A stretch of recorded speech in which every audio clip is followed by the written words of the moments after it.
few minutes. Prof. Razim, I just take one more photo while more people here. You can take as many screenshots you. Please start and stay in. Yes, stay in the English room, please. Yes. Thank you very much. Can you see the camera? Sorry. Can you see my camera? Yeah. No, it's good. It's good. Yeah, oh, it's good. I can see you now. Yeah. Okay, thank you. Great. Thank you. Great. So, And Prof, I just take Mendu? everybody, so we can also put in the media. Is Mendu our speaker? Oh, Winda. Winda is one of the discussant. No. Araujo Mendo. No. No. Okay. And how about this one? Cheating? No. Okay. Just a moment.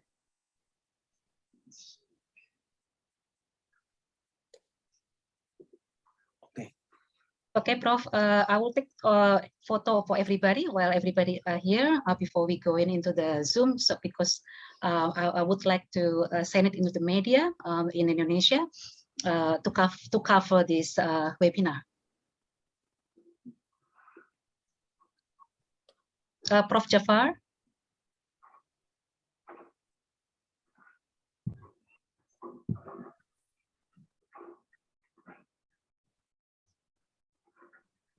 Oh, where is Prof. Jafar? It's not here. He will be back.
Ya, Bu Hera.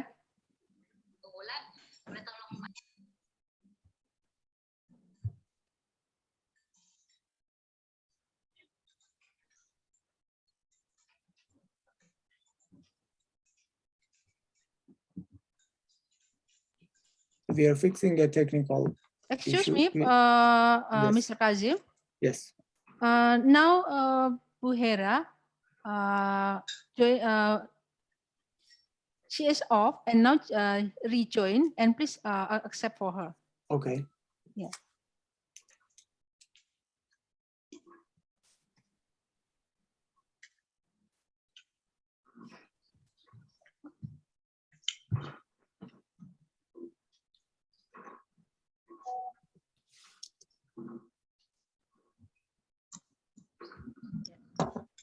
Okay. Sorry, I'm not really sure what happened.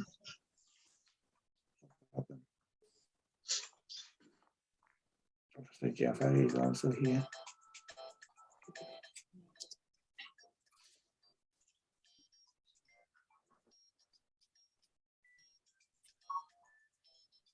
Can you put more water, Anya?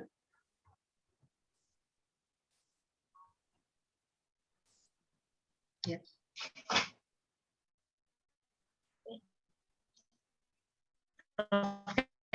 Then I take all the photos now. Well, everybody here, just for the media purpose.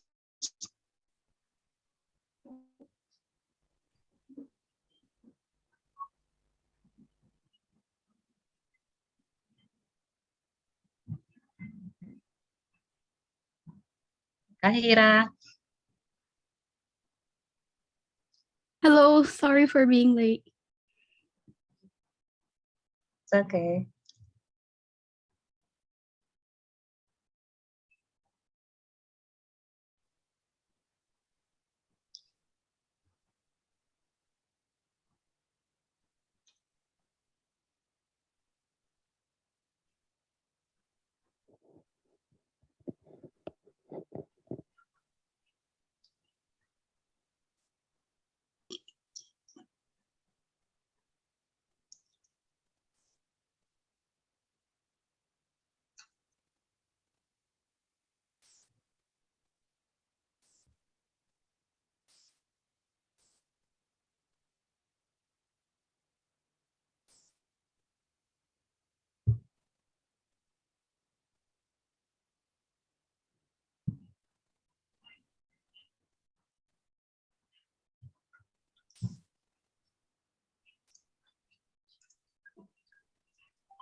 Welcome to volume 38 of Scott.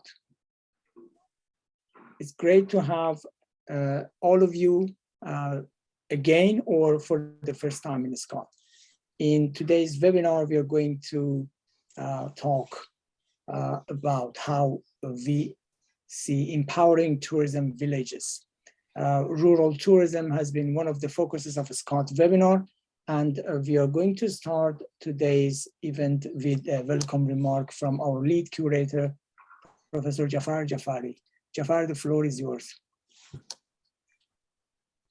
Thank you very much, Dr. Kazim, and good morning. Yeah, well, from here, good morning. It's 1 o'clock in the morning and pretty cold. For those of you who are in Indonesia, you're enjoying a good temperature. It's minus 17 degrees here in centigrade. So the winter is really here, and it's always nice to think warm.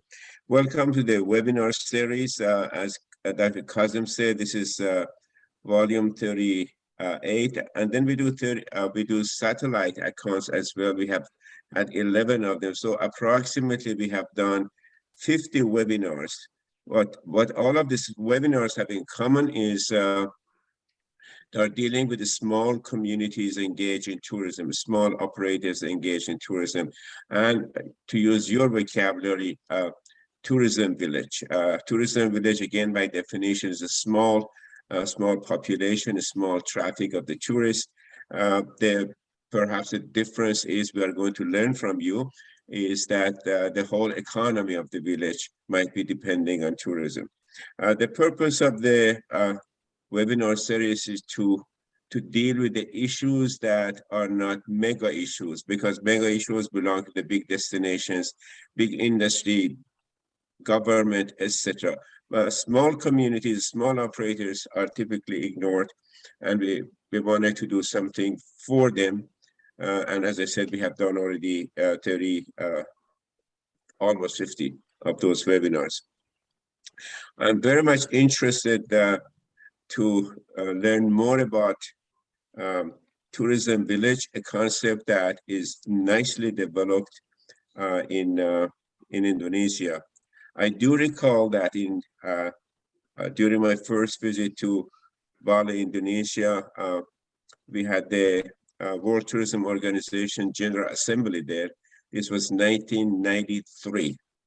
And I do recall very clearly that your Minister of Tourism, I cannot remember his name, I think it was Job or something like that, a tall gentleman.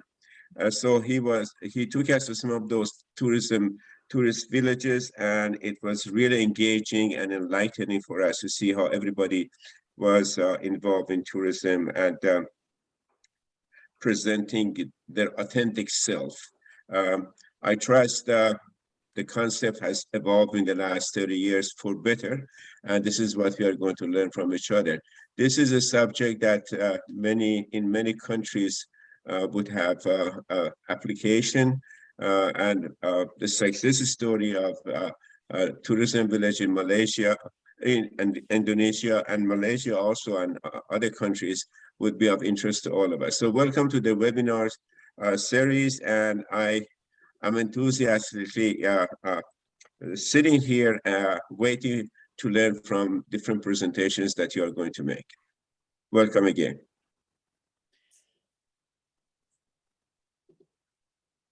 Thank you, Professor Jafari. It is indeed your valuable efforts that bring everybody together here, and we have this valuable meeting. Today, we have a very special event, and our audience can select their language from Bahasa and English channel. Please look at the bottom right in the page and select the channel that you would like to hear this webinar. Our moderator today is Dr. Hira, who is the Regional Vice President of the International Tourism Studies Association, ITSA, and the co-founder and coordinator of Humanitarian Solidarity Forum FSK of Indonesia. Her background is in tourism studies, and she was graduated from Hong Kong Poly from Hong Kong. Dr. Hira is going to moderate this webinar, and her team are ready to present, and we are ready to learn from you. Dr. Hira, floor is yours. Thank you, Prof. Kazim. And also thank you to Prof. Jafar for the insightful remark, and thank you for staying up this late. I know it's already past midnight in your place. So thank you so much for your support. We really appreciate it. And it means a lot to us to have you here in the floor. And then, of course, we are all very happy to have you all here, and a very pleasant good morning, good afternoon, and also good evening to all of you, because you come probably from all over the world with different time zone. So I would like to give a greeting in Indonesian. Assalamualaikum, Shalom, Om Swastiastu, Namo Buddhaya, Salam Kebajikan. So in Indonesia, we have greetings across religion. It's part of our culture here to respect all the religious and the faith and also the belief. Okay, so thank you for being with us here today. First of all, before we start, I would like to acknowledge the dedication and hard work of the Scott Committee and the panelists, and also the discussion to make this event successful. And in this event, I also would like to pay the tribute. We would like to pay the tribute to the late Mr. Dotto Yogantoro, the founder and the coordinator of Penting Sari Tourism Village. Let me share Mr. Dotto. Yeah, so this is Mr. Dotto. He passed away on the 2nd of March 2022, which is just 10 days ago. Mr. Dotto was supposed to be speaking in this webinar as one of the panelists, but he got unwell and then he passed away. And of course, in Indonesia, in the tourism community and also the tourism village association and community, we really miss Mr. Dotto because he was very passionate in developing the rural tourism, the community-based tourism. And Mr. Dotto was also the director of Desa Wisata or the Tourism Village Institute. We believe that his death is a great loss for all of us here in Indonesia, for the Indonesian tourism community, and especially for the society. But I believe that although he's no longer with us, his inspiration and spirit remain with us. Soon we will listen to the success stories of the 2 tourism villages in Indonesia. But before that, I would like to have a quick slide on the Penting Sari Tourism Village. This is the tourism village that was developed by Mr. Dotto Yogantoro. This is located in Yogyakarta, so in Java. So this is the village, and this is the part of the activities, including the lava tomb Merapi, because it's close to the volcano, Merapi volcano. And this is some of the activities. This is the local activity, and then some outbound conducted by the Penting Sari Tourism Village. All right. So in here we have 2 tourism villages, Nglanggeran, Yogyakarta in Gunung Kidul, and Candirejo in Magelang, Central Java. Nglanggeran was recently awarded the Best Tourism Village by UNWTO in 2020-21. And today the panel will offer insight into the management practices and how the tourism has promoted sustainability of the rural community economy aided by the community of empowerment and engagement. And it is my great pleasure to introduce you to our speakers. So we have the first speaker here, Mr. Sugeng Handoko, the coordinator of Nglanggeran Tourism Village, Gunung Kidul Regency, Yogyakarta, and Nglanggeran Ancient Volcano. Mr. Sugeng Handoko was a supporter of UNESCO Global Geoparks Gunung Sewu, Indonesia. He's also a sociopreneur and advocate of community-based tourism. Mr. Sugeng has received various awards, and also he led his team, Nglanggeran Tourism Community, in receiving Indonesia Sustainable Tourism Award 2017, Asian Sustainable Tourism Award 2018, and recently the UNWTO's Best Tourism Village 2020-21. And then the next speaker is Mr. Tatak Saryawan, the coordinator and head of Candirejo Tourism Village Union, Magelang Regency, Central Java. He's also the head of Communication Forum of Central Java's tourism villages. Mr. Tatak has been involved in the development of Candirejo Tourism Village since 2003. And under his leadership, Candirejo is selected as one of the 16 certified sustainable tourism villages in Indonesia. The award was given by the Indonesia's Ministry of Tourism and Creative Economy.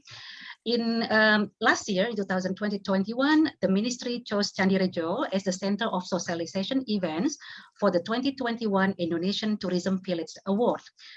And Mr. Tatak led Candirejo, becoming the first village to be designated as a tourist village in Magelang Regency of Central Java.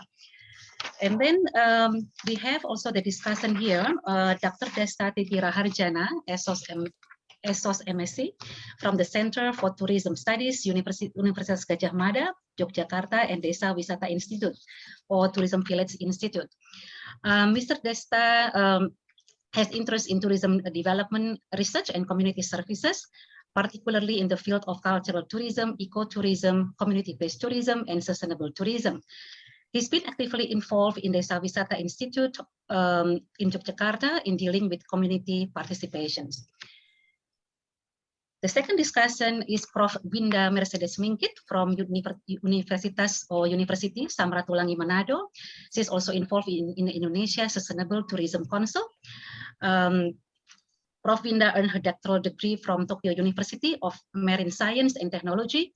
Japan, and master degree from University of New South Wales, Sydney, Australia. She is currently working at University of Samratulangi Manado, where she was the Vice Dean from 2010 to 2018. She served as the auditor of Tourism Village Sustainability Certification Program and Sustainable Tourism Destination Program. Prof. Winda was also a judge of Indonesia Sustainable Tourism Awards, ISTA, in 2017, 18, and 19. She assisted the National Secretary of Sustainable Tourism Destination of Indonesia's Ministry of Tourism and Creative Economy in 2014 and 18. And last but not least, here we have Dr. Saptarini Bulan from Trisakti School of Tourism Jakarta, and also the founder of Putri Sagu Foundation and the president of Indonesian Gastronomy Association. So Dr. Wulan previously worked as the consultant at the Ministry of Public Work and the Ministry of Village, Disadvantaged Area and Transmigration, responsible for the development of community empowerment. She received her doctoral degree from University of Indonesia and postgraduate diploma from University of Canberra, Australia. She received an award from Tempo National Magazine as the pioneer of Sago innovation in 2015, and also an ambassador of Nusantara Local Food WWF Indonesia. And now she's here with us, and we have two interpreters here. Miss Agnes Siwi Purwaning from the Applied English Study Program Vocational College, Universitas Gajah Mada, and also Quincy Jane. She's a final student of the International Hospitality Study Program from Trisakti School of Tourism. All right, so I think without taking any more time, I would like to call the first speaker, Mr. Sugeng Handoko of Nglanggeran Tourism Village, to present his insights. Please, Mr. Sugeng, the floor is yours. Thank you. Oke, terima kasih Bu Hera. Saya akan langsung Thank saja you, Ms. Hera, share for the screen. opportunity. Please allow me to share the screen. Oke, selamat siang semuanya. Perkenalkan. Good afternoon, ladies and gentlemen. My name is Sugeng Handoko, and I'm from Nglanggeran Tourism Village from Gunung Kidul, Yogyakarta. And today I would like to speak for about 20 minutes to share about the village of Nglanggeran, the tourism village of Nglanggeran.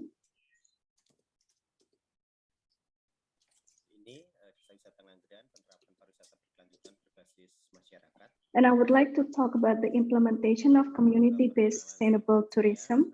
So this is a short profile of me. My name is Sugeng Handoko. I was born in Nglanggeran.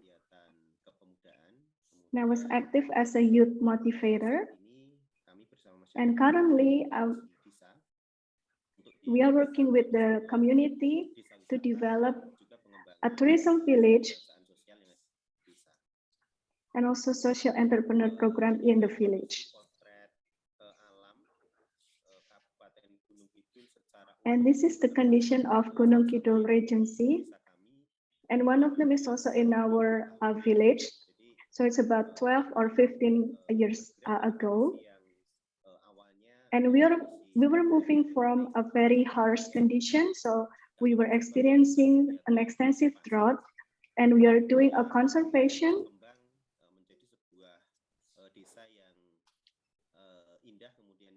And now it develops into a beautiful village, which is good for tourism and also visiting. And now I'm going to talk about the location. So the location of Nglanggeran village is on the Patuk district. So it's located on Yogyakarta, so 1 hour from Malioboro. So I believe everyone knows Malioboro. And Nglanggeran village stretches in 762 hectares of area. And about the demography, so 85% is dry land, and majority of our of the people is like farmer, and 90% of the people are farmers.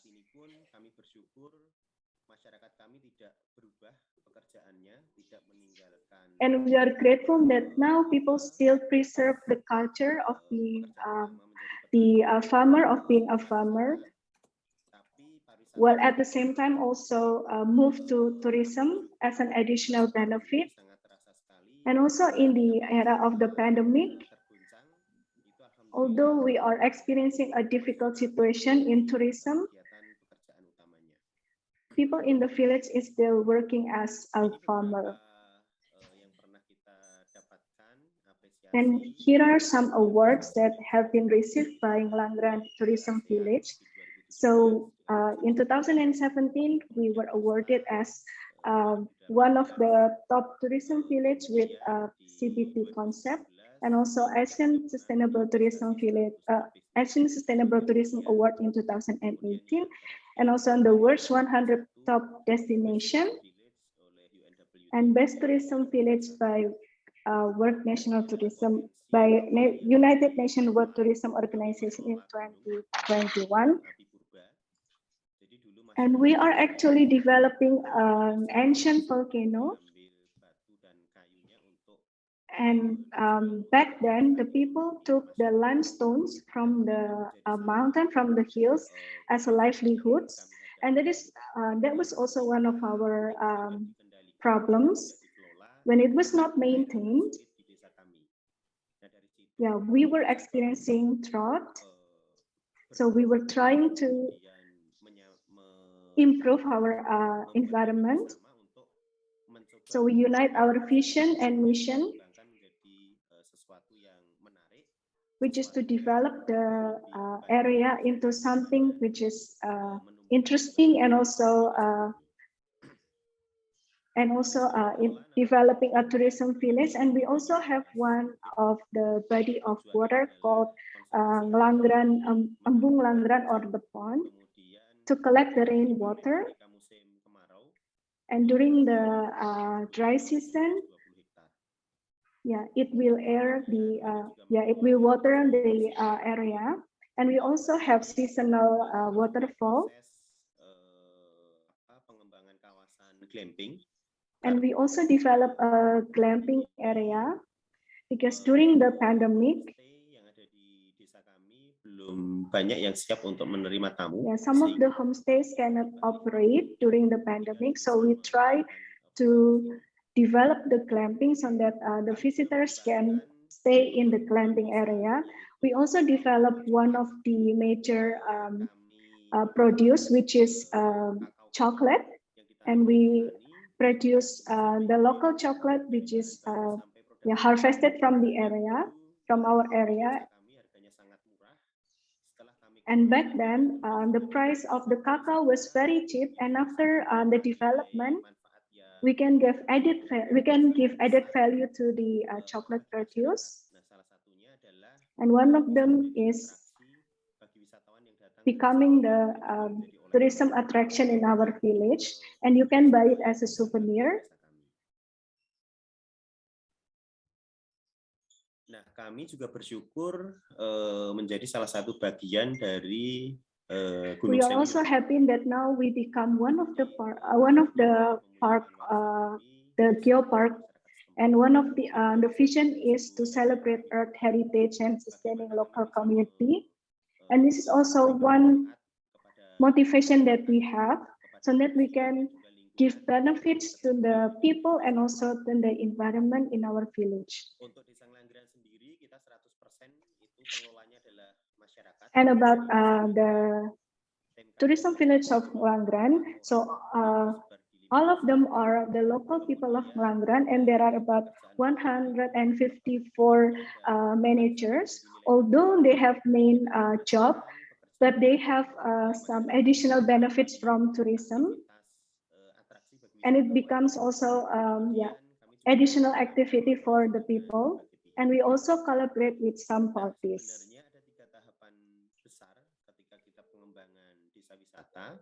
Yeah, about the development of the tourism village.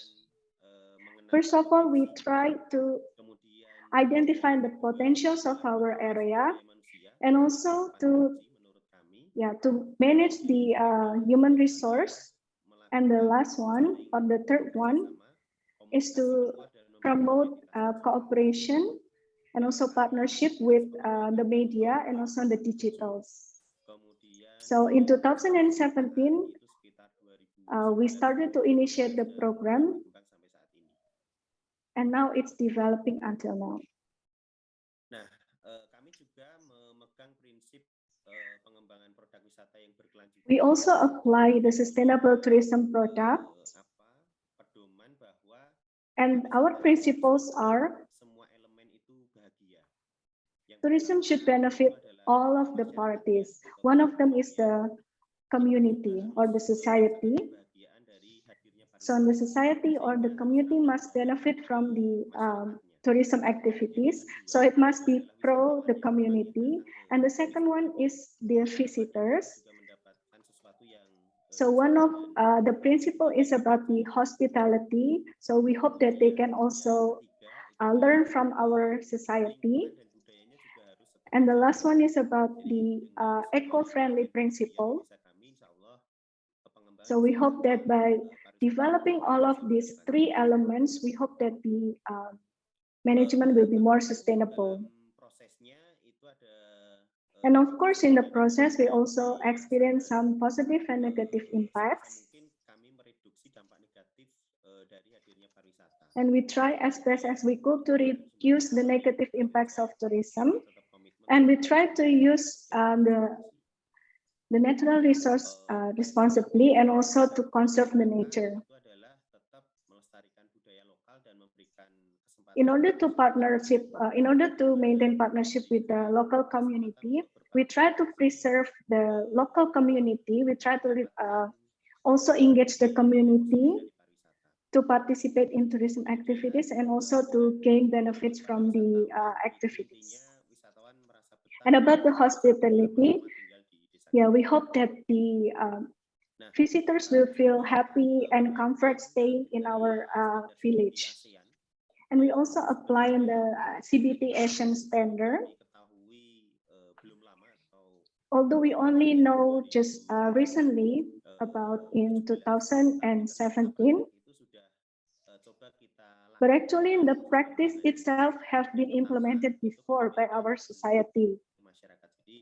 First of all, is about the ownership and also the management by the society. So about 154 managers from the society help the management, and also we have operating under legal management. And we also try to be transparent through the process of e-ticketing.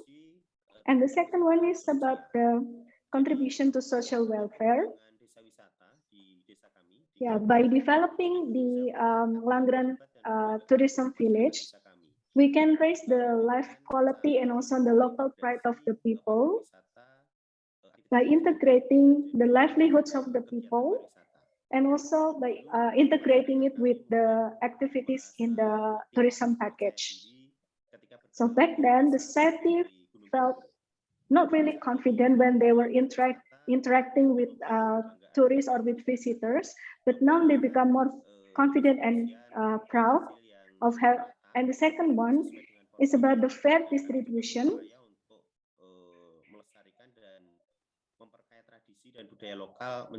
And we also try to develop cultural attractions from our society so that we can also maintain and preserve the cultural potentials. And the third one is also to preserve and improve the quality of the environment. So we are active in conserving the natural resources. So you can see that now our land is more green. So the society do not exploit some of the resources there, such as stones or trees. So they already have some savings from tourism activities, so they don't need to sell like plantations. And the fourth one is to encourage active participation from the society and also from the visitors. So one of them is by the homestay program. So we offer homestays so that they can interact with the local community. informasi yang bisa And dilakukan. of course, there will be like exchange of information between the society or the local people and also the visitors. So we can learn from each other about pursuing education, Kegiatan yang lebih produktif, about being productive, and also about the use of technology. Mereka juga belajar tentang kearifan lokal.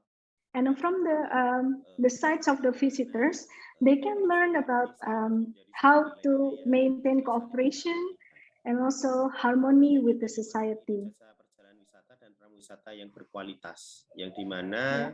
And the fifth one is the qualified travel service and tour guides. So 70 local guides have been trained and also certified. Kemudian kami juga bersyukur dengan kegiatan ini kita juga punya SOP untuk bisa We also try to develop a standard operating procedure so that we have service standard for the visitors. And the sixth one is the quality of food and beverage. So we try to serve local culinary with natural and fresh ingredients local from our village. We also try to meet the standard of nutritional value and also variety in the menu that we serve. And we also educate the homestay owners about the standard. And the next one is the quality of accommodation. So as you know that we have a homestay. In addition to homestay, we also try to provide worship facilities and also accessible stores for visitors, and we also have Wi-Fi or internet connection. And the next one is friendly tour operator. So we try to network with the internal and external parties. We also try to maintain mutual benefit. And here are some benefits that we can take. The first one is on the environment. So natural conditions are more preserved, it's more green, and also improve local welfare. Besides that, we also have some negative impacts of the tourism activities. The first one is over visit. So we have about 225 visitors. So another one is also vandalism and also damage environment.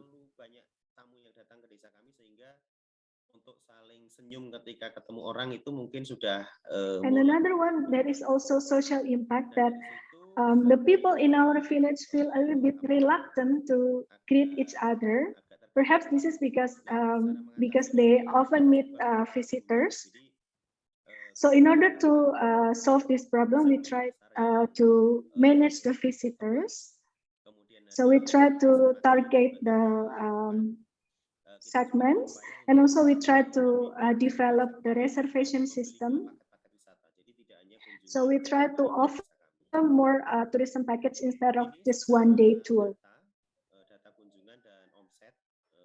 So this is the data of visitors. So you can see that in 2014, we have high visits from the tourists, but only 1/4 of them visited in 2019. But in fact, the income tripled. So the lesson that we learned is that qualified tourism is more suitable to be implemented in the society, especially for tourism village. So we do not really focus on how many people visiting, but more on the quality. And here are some good impacts on the environment. So there is no more exploitation, and there is no divorce in our society. Because people used to work outside our area, like even abroad, so that they cannot meet their family. But now, because they can work in the village, so they do not need to leave the village, So they can work in Nglanggeran, and they can live in one house with their family, and they live more harmoniously. And there are also more economic productions. Ini saya mengutip dari bukunya Pak Igede Ardige almarhum. Trying to quote a theory. So here are some old and also new paradigms in tourism that we believe. So first, we believe that the success is not only from the number of visitors and also the expense spent by the visitors, but the quality of the visits. When the pandemic came, we closed the village twice. And in 2021, we closed the tourism village twice, and that we tried to develop a new program, which is virtual tour. So we try to sell the products online, which is how to process cacao, and this becomes one of our tourism package. And then they can also buy the products, and that we will send the products to their house. We also try to develop a new tourism programs, which is herbs, and this becomes one of the favorites. We also try to develop online reservation system. We try to partner with the Bank Indonesia or Indonesian Bank, also to develop glamping area. And this is the homestay in our village. This is one of the best homestay in 2012. So you can see the Japanese architecture. So the visitors can interact in the social place, and also they can cook together with the family.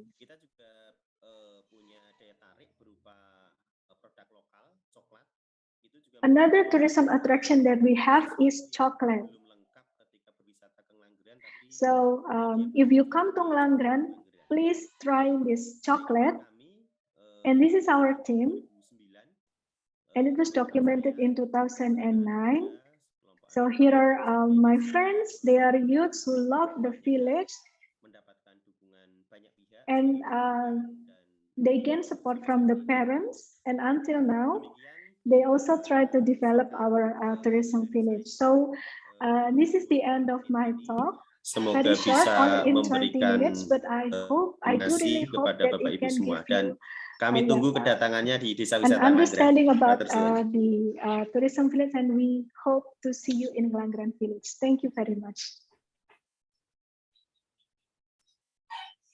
Okay, thank you, Pak Sugeng, for your presentation. It's very inspiring, and Agnes for translating.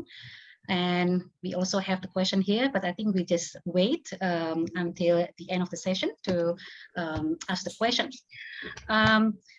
So now we move to the second speaker, Mr. Tatak from Candirejo Tourism Village.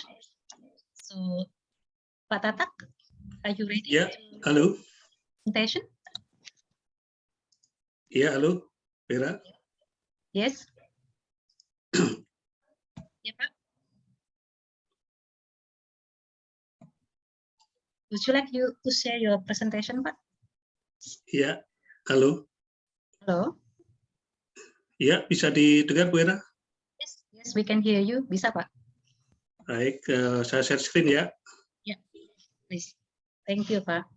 And for those who wants to choose the language in the on the lowest part, on the right part in the in your Zoom screen, there is a selection English or Indonesian, Bahasa Indonesia or English. Then you can select that, so you can listen to the English translation. Okay, thank you. Silakan Pak Tatak. Iya, baik. Nama saya Tatak Saryawan. Kami dari Desa Wisata. Hello, my name is Saryawan. I'm from Candirejo Tourism Village. Thank you and welcome everyone. Good afternoon. maybe a little bit of introduction from us. I am the coordinator of Candirejo Tourism Village. Our location is near the Borobudur Temple in Magelang. Kami desa wisata Candirejo, tadi saya sebut ya, kami berada dekat dengan Candi Borobudur, kurang lebih 3. Yes, we are in Candirejo Tourism Village, and our location is near Borobudur Temple, near Yogyakarta. Yes, 3 kilometers away from Yogyakarta. This is the location of our village. Our village monography includes an area of 366.25 hectares, 250 hectares of agricultural land, and 110 hectares of settlement, and the rest are roads, rivers, and other facilities. We have around 15 sub-villages.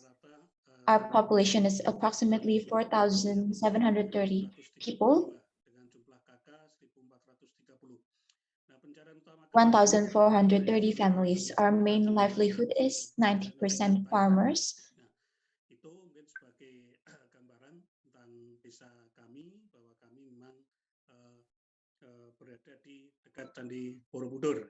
Yes, this is a rough explanation of our little village near Borobudur Temple. Ini tidak jauh tentang sumber daya alam dan juga sumber daya manusia. Jadi kalau kita bicara desa wisata, kami mulai ada yaitu merintis sejak 1996.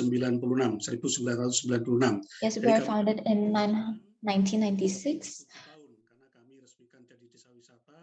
We have been in development for 7 years. And officially opened in 2003. Our preparation includes synergizing with the local government and socializing with the local communities.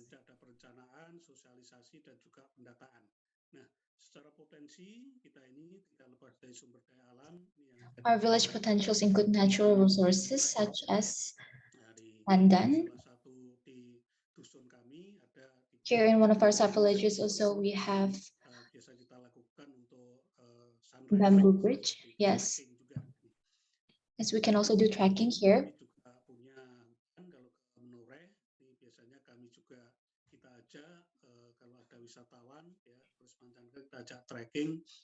If tourists come to our village, we can also ask them to trek with us, trek through the mountains.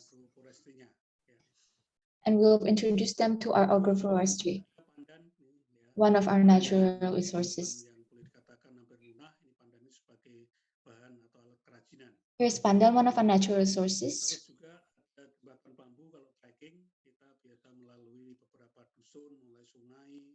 In our trekking track, we go through a few of the sub-villages.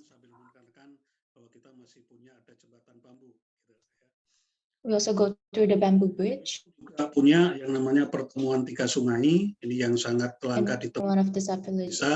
Yaitu kita ada Here we pertemuan have 3 the sungai. meeting of 3 rivers. Sungai Sileng, Sungai Bilan, dan Sungai Progo. Nah, di sini adalah moral dan spiritual. Jadi pertemuan 3 sungai ini dari 3 gunung yang berbeda. The meaning of these 3 rivers are a spiritual meaning to our village.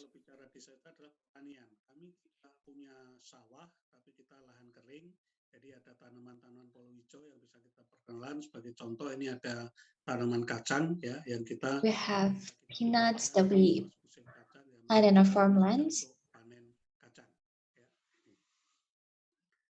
Nah, di waktu-waktu juga kita juga ada di kebun, ini punya kebun rambutan. Kalau pengen ada here we have our rambutan garden. If tourists would like to come to our rambutan garden and pick their rambutans themselves, they're welcome to.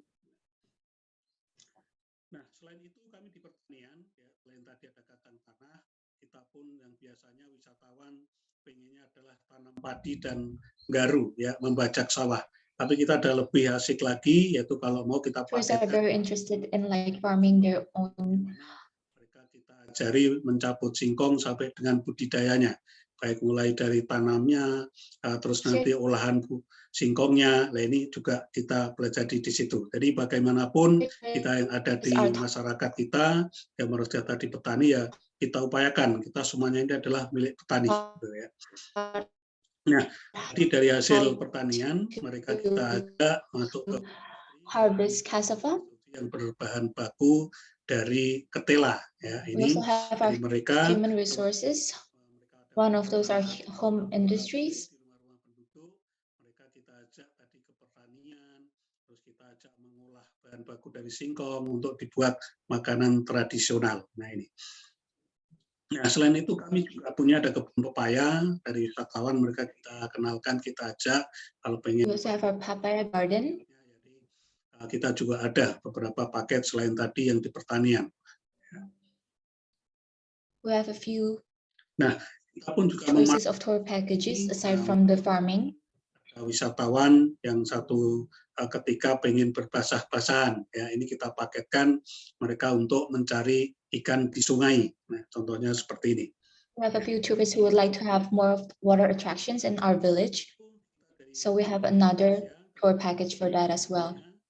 Kita ada beberapa kesenian dan budaya yang ada di. Here on the human resources side, we have a few art and culture in our village, traditional culture. Mereka juga pengen melihat pertunjukan kesenian, tapi sifatnya biasanya popping dulu, karena kami ini yang atraksi untuk jadilan ini adalah jadilan yang orang dewasa, biasanya permintaannya sampai dengan yang kesurupan, jadi yang ekstrim gitu, mainnya pertunjukan. Here we have our traditional dance, jadilan. Mereka pengen ada atraksi yang Tourists sometimes ask for the performance to perform to the degree of having to have an exorcism.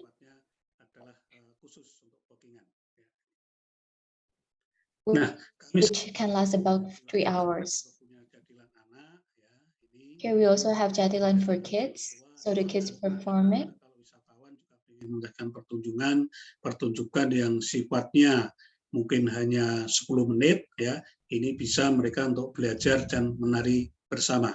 Jadi kita juga menawarkan untuk the jadilan for kids is a shorter version of the adult ones, and the tourists can learn together with them and then together. Yang lain kita juga ada selain jadilan ada ulang tunu, ya ini dimainkan oleh ibu-ibu atau juga. We have another traditional dance called Wulang Sunu. It's performed by the women of the village. Nah, kami pun juga punya yang namanya kesenian topeng ireng dayaan. Jadi ini yang sangat atraktif sekali. Mereka juga bisa ada interaksi dengan wisatawan. Gitu. Nah, dari sisi yang lain, promotes interaction between the masyarakat. Di sini ada orang yang batik, yang ingin membatik, kita juga bisa layani. Misalkan hanya yang batik yang sederhana. We also have another one of our arts called batik. Sudah kita pola atau mereka pengen membuat sendiri, itu nanti paling ada pewarnaan. Can choose either to do it themselves or have our villagers do it for them from start to finish. Nah, ini ada di tiap tahun, tahun sekali ini ada saparan pergi desa, ini termasuk masih ada adat istiadat budaya yang ada di kami. Mereka This is one of the customs that we have in our village. Ritual kita ada selama 4 hari. Jadi ini juga mendukung sekali untuk sarapan parti desa wisata. Jadi wisatawan kalau ingin menyaksikan ini nanti really promotes the tourism that we have inside our village. Rumah penduduk atau tidur di homestay, ya. Jadi ada arah-arahan, ada pertunjukan kesenian, dan nanti puncaknya adalah dengan pertunjukan wayang kulit. The programs we have include. Masih di sisi lain, ini juga kalau ada wisatawan, kita ajarkan mereka untuk belajar main gamelan. Tidak hanya melihat, tidak hanya menonton, tapi mereka are also taught to play simple gamelan. So they don't only watch, but they can also learn. Untuk menaruh, karena semua nanti in 5 minutes you can learn how to do it yourself, how to play gamelan yourself. Nah, satu sisi kita juga kenalkan di bawah kami masih ada pasar tradisional. Nah, ini biasanya pagi-pagi wisatawan yang inap kita ajak mereka ke pasar. In the morning, when the tourists wake up, we also take them to the traditional market and then we introduce them to the names of the vegetables we have. Jadi mereka kita ajak untuk ke pasar. Snacks. kasih PR ya, kita kasih pekerjaan supaya mereka untuk And we also give them a sort of assignment to buy snacks that we've mentioned, mengenalkan mereka kadang-kadang juga anak-anak itu to introduce them more to our local cuisine. Nah, selain itu kami dari sisi sumber daya lagi, dari kalau kita ada tamu, ini kami tidak ada restoran, tapi kami pemberdayaan Because we don't have restaurants in our village, ibu-ibu PKK ya. Jadi mereka kalau ada tamu ya kita we encourage the participation of the women in the village to cook for the tourists that we have, to cook traditional cuisine, kita yaitu to menu. provide for the tourists. Nah, untuk transportasi, Bapak Ibu, karena desa kami sangat luas, ya. For the local transportation, untuk jalan-jalan ini mereka dengan menggunakan sepeda ontel untuk keliling desa. Ya. we have bicycles to go around the village, to have a tour of the village. Kami juga ada yang namanya dukar. Another one of the local transportation that we have is a horse-pulled wagon. So if you can't ride a bike, we also have another option for you, which is this horse-pulled wagon. Ini juga salah satu contoh homestay yang ada di kami yang bernuansakan This is one of the examples of the homestay we have in a village. di desa Candirejo ini sudah ada. So in this Candirejo village, we have around 40 homestays. Jadi kalau kita ada tamu grup, mungkin kurang lebih. So when we have group tourists, we can accommodate all of them to give them an experience of staying in a villager's house. This homestay. Mereka tamu biasa kalau This is tidur di one of the examples. You can have breakfast also at your homestay and interact with each other. Mereka And they can also cook for themselves, prepare for themselves. bisa melakukan bersama-sama dengan. If they would like to know more about what they're eating today, they can also learn more from the homestay owners. Dengan potensi kami, nah berkaitan dengan ini perlu kita sampaikan bahwa kami setelah tadi Talking mensosialisasikan. about our potential. Nah ini kami membentuk sebuah pengelolaan. Jadi kita perlu kalau di dalam. This is our management system. Nah kalau di kami kembali lagi kita bersama. So for us, we work with the local government together. And also with the community, our local community. Dulu ada pilihannya Pok Darwis, ada koperasi ya, tapi dulu belum ada BUMDes ya. Tapi so we are managed by village-owned enterprise cooperatives and tourism awareness group. Koperasi ini kan juga sudah berbadan hukum dan juga notabene koperasi ini kan We dari. mainly use cooperative because it has a legal foundation. And it's also better for the community. So it's not privately owned, but more of a community.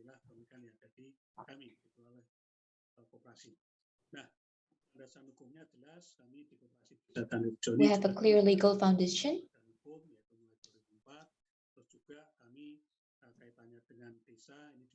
Melalui surat keputusan desa tentang pengelolaan desa wisata yaitu berbentuk koperasi.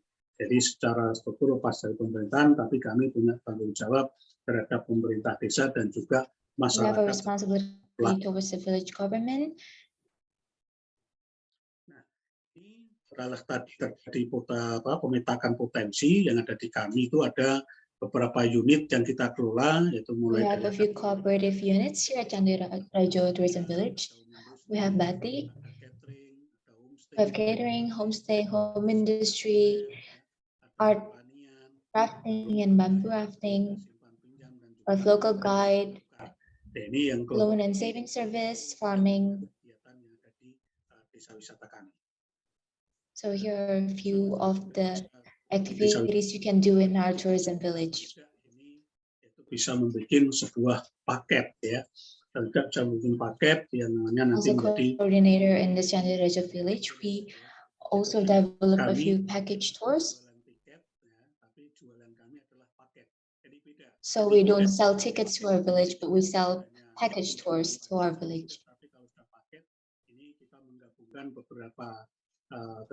So in this package, we put together a few activities combining nature, farming, industries, culture.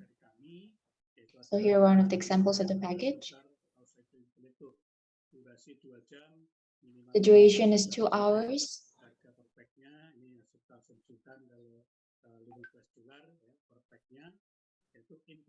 As you can see, this is the price. You can either ride on a horse-pulled carriage or by bicycle around the village. And then later we'll take you into the farmlands and also to the meeting of the 3 rivers. And then stop by villagers' houses.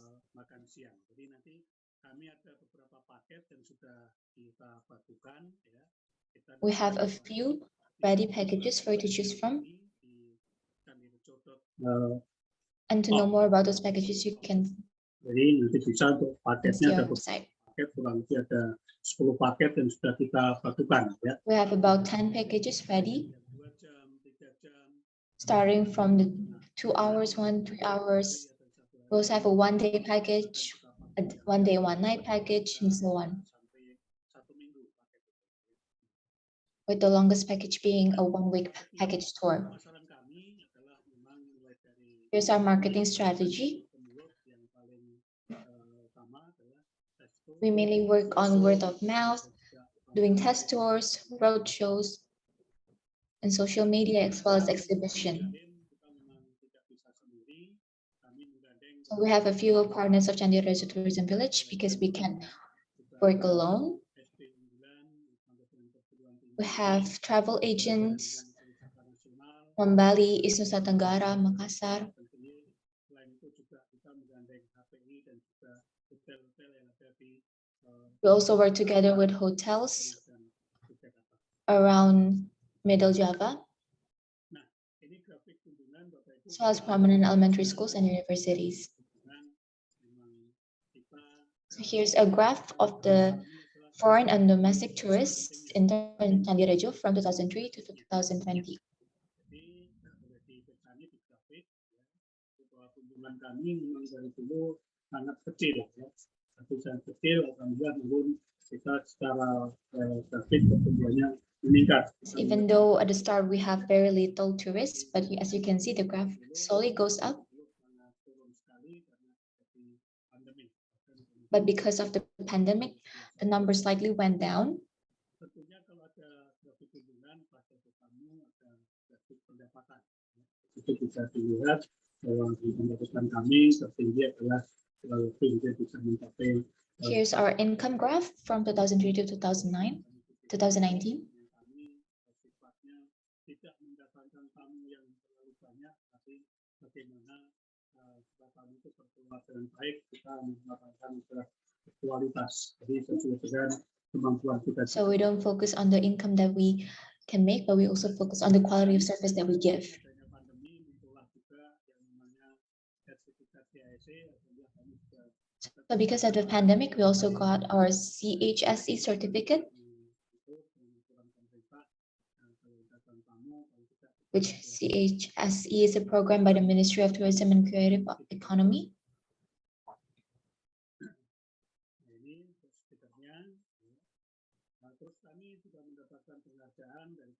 We also got an award for our achievement as a sustainable tourism village.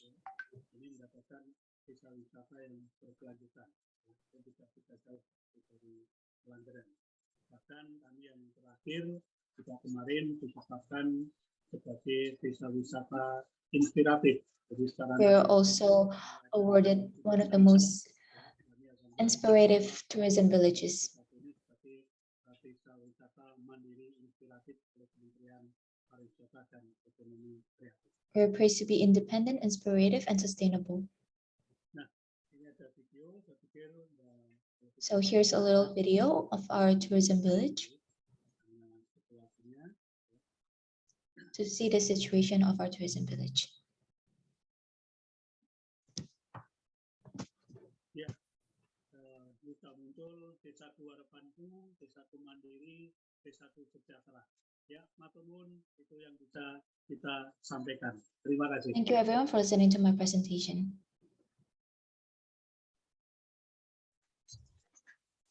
Thank you, Mr. Tat, for the insightful presentation, and also to Quincy for translating the presentation.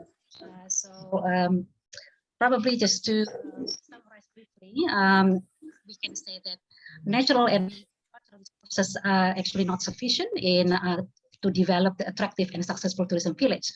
So we can see that Candirejo and also Nglanggeran, both of them have a very attractive natural and cultural resources, but it's not enough to make them as the the top tourism village.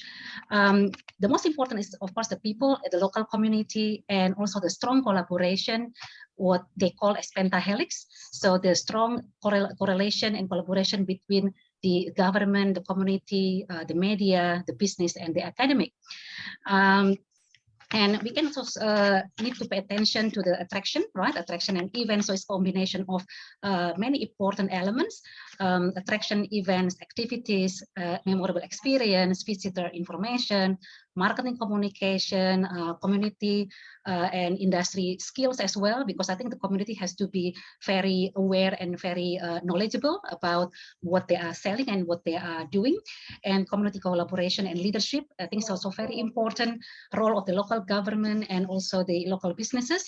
I think that's very important points that that needs to be taken into account when developing a community tourism village.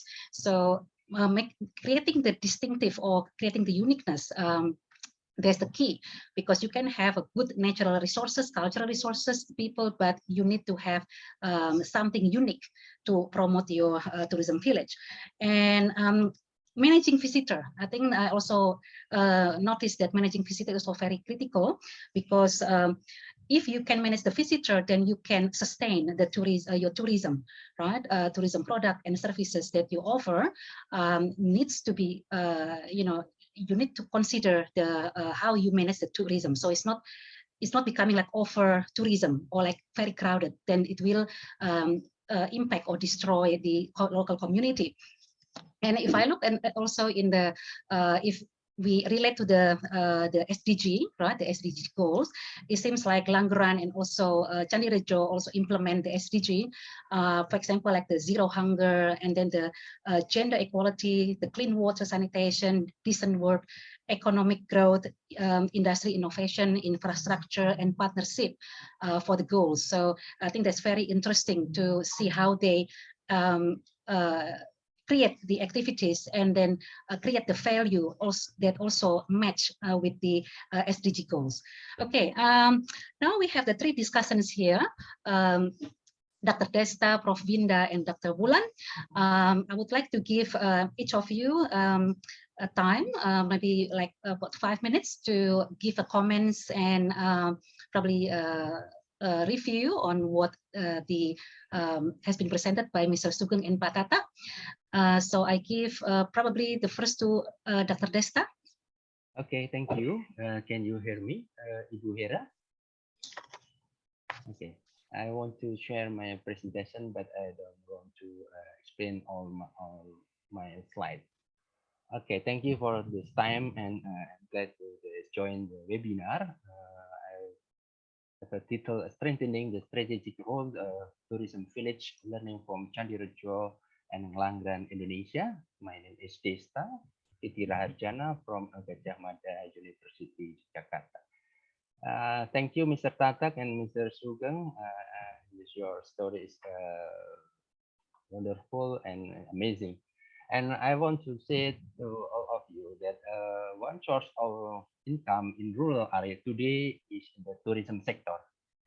Many parties are interested and take the initiative to develop tourism in rural area. Like the tourism village program is one way to improve the welfare of rural communities. In this pandemic situation, it is expected that tourism village will become the choice of many people to travel. Tourism village as a relaxation medium to release fatigue during the pandemic. It is as like Sugeng Handoko said, the potential rural tourism can as a medium to release fatigue during the pandemic. And now Indonesian government is very serious to develop the rural tourism. Although the impact of the COVID-19 pandemic is felt by the community in tourist village. Many tourist villages have no tourist visit. Effort to generate tourism-based economic activity in rural area are urgently needed.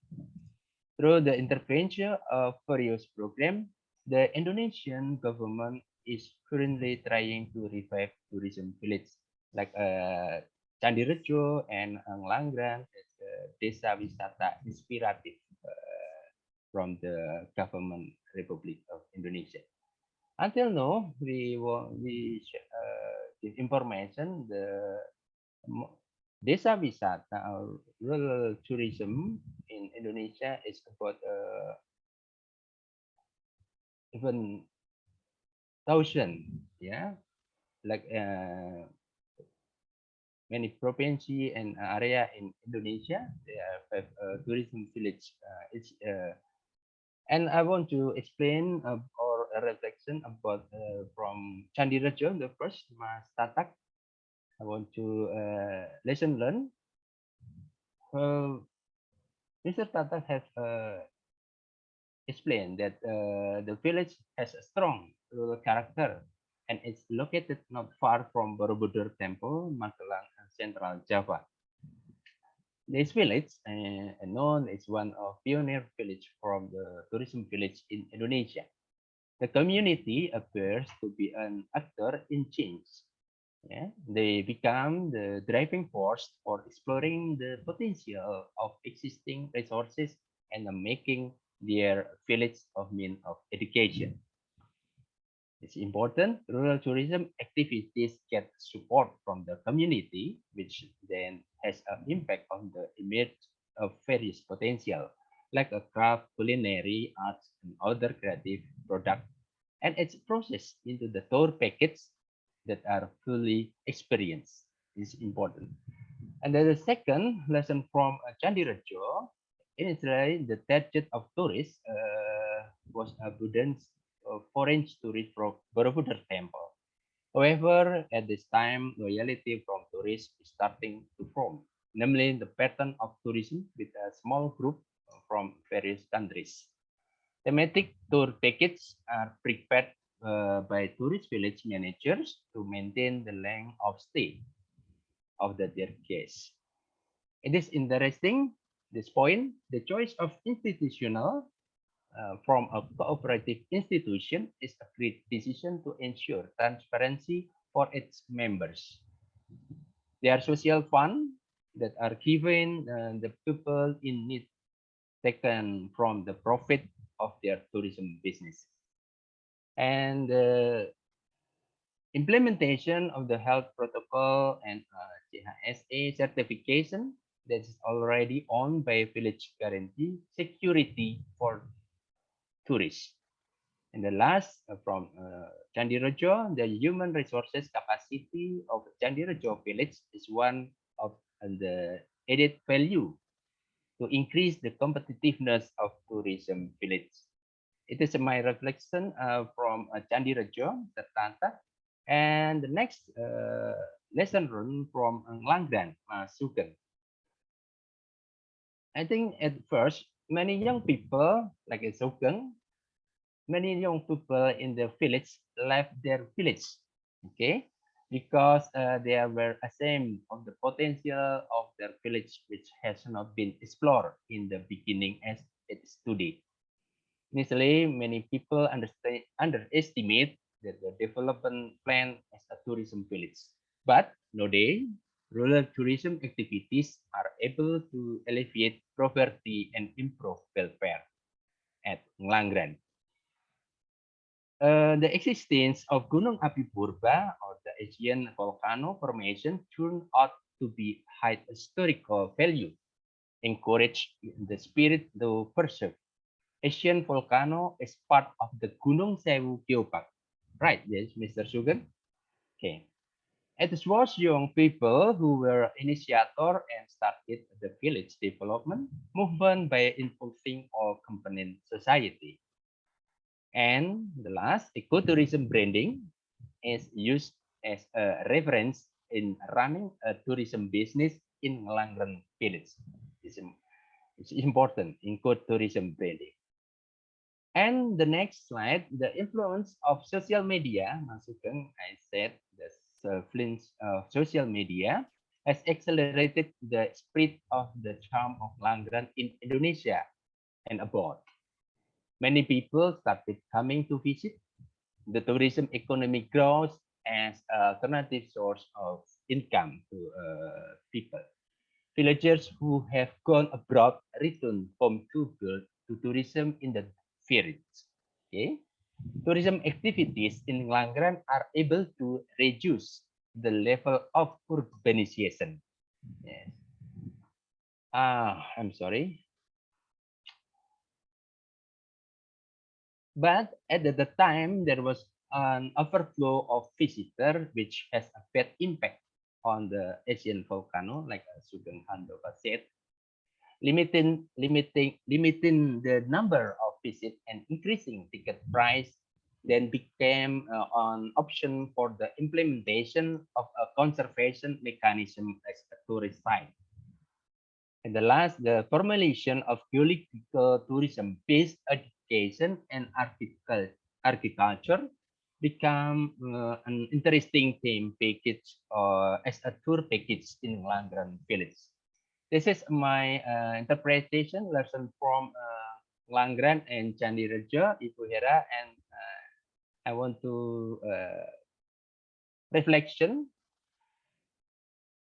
I have some reflection. The first, the strength of the tourism village is in its ability to provide the new experience for tourists.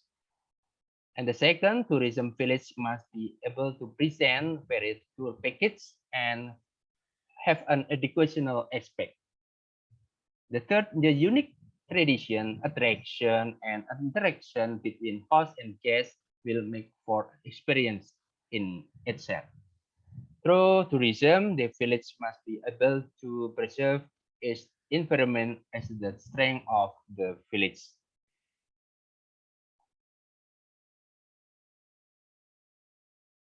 Okay, and the slide, I want to say that the tourism village is a strategic program to trigger, economic growth and strategic community identity. In my opinion, it is more important to have the local people, local government support with the political will. Yes. And the second is human resources at the tourism village. And the third is amenities. Fourth is accessibility. The fifth is attraction. And next, institutional or governance and networking. I think it's my opinion about the lesson learned from Candirejo and Nglanggeran. Ibu Hera, I think it's enough to my presentation. Thank you very much. Okay, thank you, Dr. Desta, for insightful presentation about the reviewing the best practice from the Nglanggeran and Candirejo. Now we move to the next discussion. Prof. Binda. Yeah, Prof. Binda, are you there? Yes, Prof. Hera, thank you very much. Good morning, good afternoon, and good evening to everyone. Thank you for this opportunity. Honorable Professor Jafari, Professor Kasem, Professor Hera, who given this opportunity for me to be one of the finalists for today, distinguished speakers, and all participants of the international webinar on empowering tourism villages. Please allow me to share my slide. Hopefully nothing happened. I mean, everything will be okay. Can everybody see? Yes, we can. Okay. If something happen, please, Professor Hera, to share the slide. So as the title given to me, that empowering tourism village, I will be focused on the environmental sustainable future, because what I have known that both Nglanggeran and Candirejo village have focused or their potency mostly on natural resources and art and culture tourism. So it's sustainable tourism is the best applied for these tourism villages. Of course, I suppose everybody know that Indonesian government committed to implement sustainable tourism as the pillar for national development.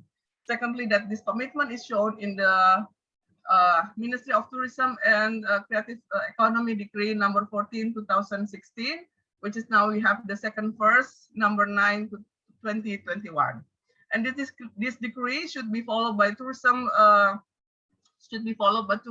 stakeholder in order to implement the sustainability in all area of tourism, including tourism villages.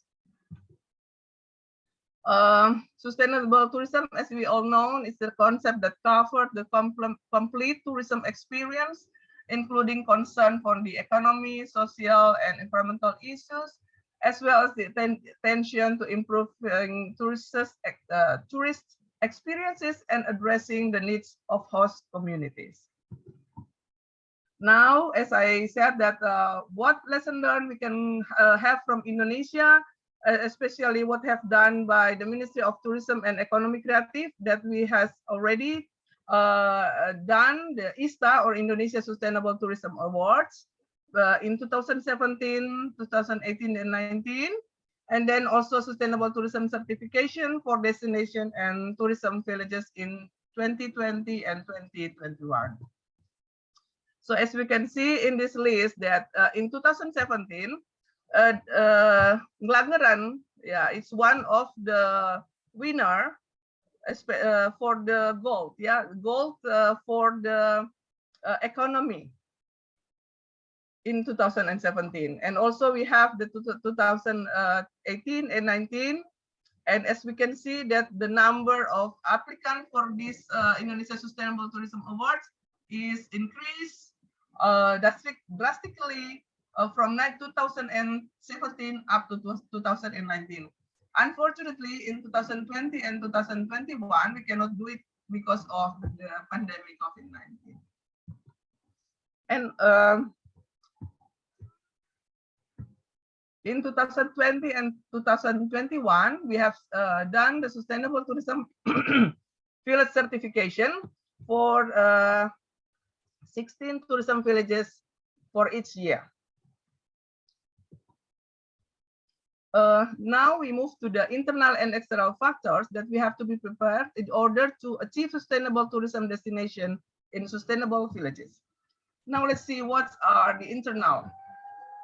As we have heard before from Nglanggeran and also Candirejo, that what make them achieve the good sustainable tourism village, because they already have this internal from Pokdarwis, homestay, they also have handicraft, they also have art and culture, also local wisdom, and they have so many attraction, as well as they have boom desk to help them. Besides that, we have to also they have the external, which is very important, which is first stakeholder have to help the village in order to get the good sustainable tourism development achievement. Besides also, if village themselves, it's not easy for them to get enough money for them to help with many things. And I know so far Indonesia get so many help for the especially corporate social responsibility for many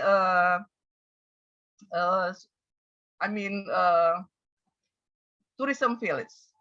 And also promotion and monitoring and evaluation. These are also very important in the village in order to be able to achieve sustainability. So as we all know, it's very easy to get happy in a while, as mentioned by Mr. Sugeng before, that when they get so many people come to their village and everybody happy, but finally they find out that many people itself is not enough. You need to be able to understand what are the internal of the village itself. Say, for example, local wisdom. Yeah, it's almost lost because of so many people come to the village and then they say, for example, they forgot to smile, what Mr. Sugeng said. Or some people, they just watch the art and culture, but they don't actually understand what are the arts and culture that they perform to us. There are many important things inside that have to, for us to know. It's not only for us to go there and then just enjoy it. And then finally, it cannot be sustainable. Later on, it's just gone. So it's very important for internal and external in tourism village that have to be achieved in order to become a sustainable tourism village destination.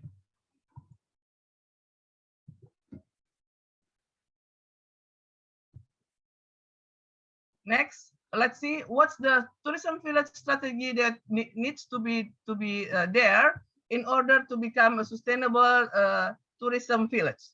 The first one is quality tourism. What are the value of the tourism there? How much spending money they have there? Are they respect the nature?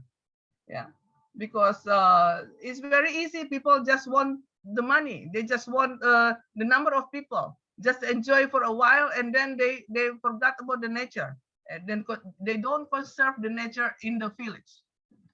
I know that both Nglanggeran and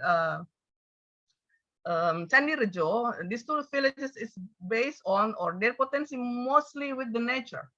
So what is going to happen if they don't protect the environment? Next one is access connectivity. Yeah, is it easy to get there? How about the domestic travel? How about if we have to cross border? The next one, the strategy is the cleanliness, health, safety, and environment, as we know as CHSE, yeah, CHSE. There's so many villages now, they already get this certificate to be able to accept tourists, especially in this time of COVID-19 problem. And then product development. Is it just like that? I mean, every year is this village have make their product diverse, like not only one. So for example, say in Candirejo they have the papaya. Yeah, you come there, is that just you can just enjoy papaya, or what can they do with papaya? Just eat raw papaya, or they can make something else, like say creepy papaya, yeah, say crackers, yeah, papaya crackers or something like that. Or do they have any event that often they do that? Not just if there are say a big event in the village, then they have this performance of the art and culture, or do they have often, say like monthly?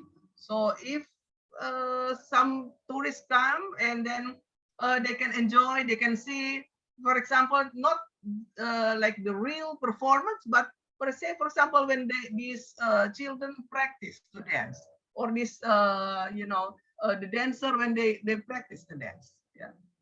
Not only event. So because it's event sometimes maybe 2 or 3 times a year. So if the tourists come there and then there is no performance, what can they provide to the tourists? Next one is the digital ecosystem. Everyone know now, especially the young generation, everything is digitally. Say, for example, virtual tourists, say, as mentioned by Mr. Sugeng before, that during this COVID, when people cannot come to their village, they have this virtual tourism, say how to make product of cacao. And then you can just order the cacao and then they send it to you. So even they don't open the village, yeah, but still you can enjoy what's inside.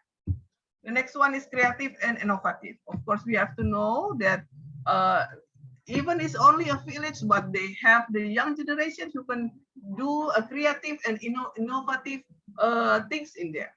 Yeah, something new. Yeah, Next one is communication, promotion, and marketing. Yeah. How can these village communicate with outside? How can they promote the product that they have? Yeah. How they can market? How can they sell it? Yeah. And the next one is quality of human capital. It's also very important. I have heard the two presenters before say that before in both Candirejo and Nglanggeran, the people there, especially the local, they like to go out. They don't want to stay in the village because there's nothing they can get there. They have to go and work outside. So, but because of this, the quality of human there, it's become a tourism village. Many people stay there. They can create a better place for their village, and then they can get income there. And also the quality of the human resources there is getting better. The younger generation will know and how to serve the tourists there. They can create more things and make them their place, their village, a better place to stay. Now, these are the three key success factors. The first one is innovation. How can a village create new activities, new ideas? It's very important because in these 2 years, in the last 2 years, we don't have, many things. We cannot offer many things to the tourists because of the limitation that we have because of the COVID-19. So during these 2 years, what do the people, the local people do? Is there any new ideas, new activities that they have done? The second one is adaptation. It's also very important. How we can cope, how can we adapt and recover of the COVID-19? We have to continue to grow. You don't just stay here. Oh yeah, well, it's COVID, so no, we have to cope. We have to be able to adapt, and we have to recover of the COVID-19. And the next one is also very important, collaboration. We cannot work alone. We have to work together. We can ask help from everybody. Tourism stakeholder, we all know pentahelix is mentioned before. A is for academician, B is for the business, G is for the government, C is for the community, and M is for media. So these five pentahelix have to work together to be able to come back, to get back from what we have done, what we have experienced in the last 2 years. We would be able to gain our power again. I mean, the tourism village will be able to grow, to be able to come back, to come back again. We cannot just continue to be sad because in the last 2 years we don't have much, or we don't have many people come to our place. But as I mentioned, that these three success factors is very important now: innovation, adaptation, and collaboration for the next or for the starting point for us for this coming after the COVID-19. This is I just showed that Indonesia Sustainable Tourism Council is there for you to be able to communicate, to consult. If anything you need for us to help, we are there. Yeah, we are there for you. My last slide, I always say that I like to see the turtle. Yeah, sea turtle. They walk slow, but they always sure that they will reach the light, because when they just hatch, they will see the sound of the sea, and then they will see the starting of the sunrise, and then we'll go there. I mean, if we work together, we will be able to go to the better future. Thank you very much, and all the best for the Desa Wisata Nglanggeran and Candirejo, Candirejo and Nglanggeran village, tourism village, for the better future. Thank you very much. I give my time back to Professor Hera. Thank you. Professor Winda for the insightful review about the both villages. Now, last but not least, we have Dr. Wulan here. Please, Dr. Wulan, the floor is yours. Thank you. Okay, thank you very much, Ibu Hera. Before I present my assessment, so I would like to share screen. Excuse me.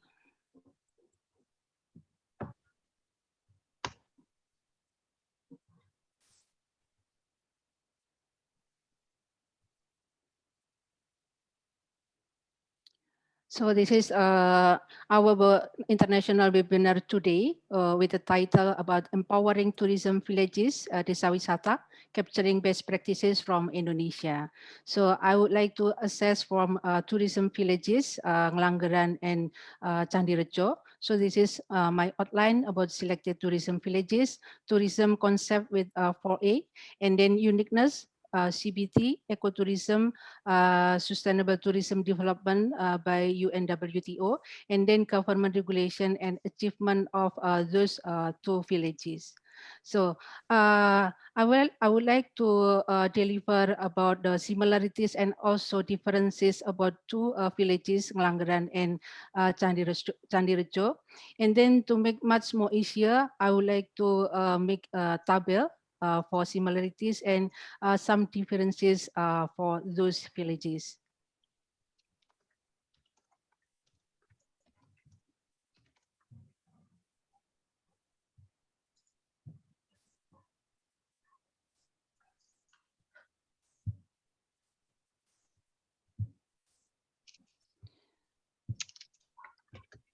So this is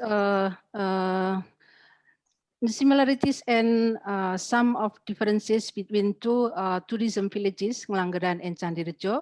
Both of these locations located in Java Island, but different provinces. One in special regencies of Yogyakarta, Nglanggeran, and then Candirejo is under province of Central Java. So I would like to deliver my point of view from the aspect of tourism concept, that is 4A. An ideal destination must first be assessed in of the main aspect of attraction, accessibilities, amenities, and also ancillary. So the attraction related to what to see and what to do, and then accessibility related to the infrastructure, and then availability of transportation facilities, and then amenities related to supporting facilities, then ancillary, this is related to organization or people who manage the destination. So before we explain in advance for A, so I would like to deliver about the uniqueness of those villages between Nglanggeran and Candirejo. Start from before changing from farm to tourism village, because before changing to tourism village, the rural livelihood they are as a farmer, even though some of them still continues as a farmer. So the natural condition before changing to tourism village, the Nglanggeran and also Candirejo is the same condition as a dry and barren location. Then rural livelihood as a farmer and stone or rock mining, and also they find wood from the wild forest in around this area to find the timber. And also in Candirejo also as a farmer. And then the condition of the people, some of them is low educated, majority graduated from elementary school, and some of them is illiterate. So in Candirejo also the same. In the village category, in Indonesia, we have a village category related to prosperity, both of them also in category poor. And then the process changing from farm to tourism village. So this is the most important, is the blue color. This is related to the community, village community, because they have willingness and awareness of youth people together with a local leader and local public figure to discuss about the condition at their village. And then they change their mindset.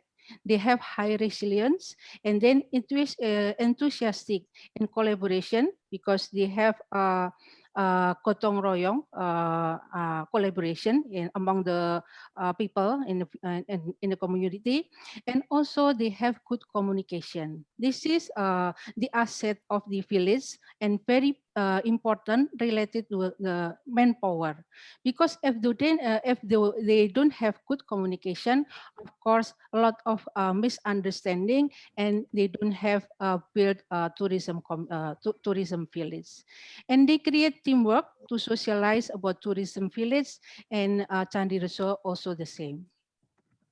And then related to the attraction, they have asset, natural asset, that is ancient volcano, Gunung Purba, and then Embung, man-made lake, because the type of the soil is scarce. So if the rain, for the rainfall, so the water is run out. So they can the type of the soil cannot keep the water from the rainwater. So also they have waterfall, Kedung Kandang, and then they have local culture. In Candirejo also the same. They have farm, Menoreh Valley, and then natural lake and also river. They have three interjunction, three rivers, and local culture like Jatilan, Kuprosiswo, Dayakan.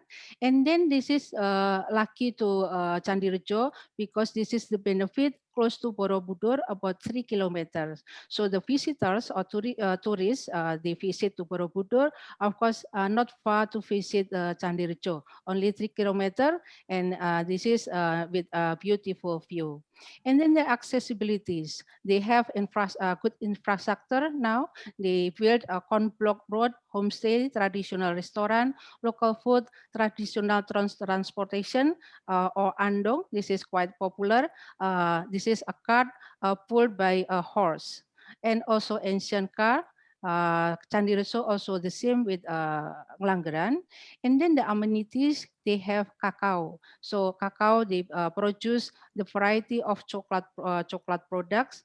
And then in Candirejo, they have cassava, a lot of cassava, and then also pandanus leaves.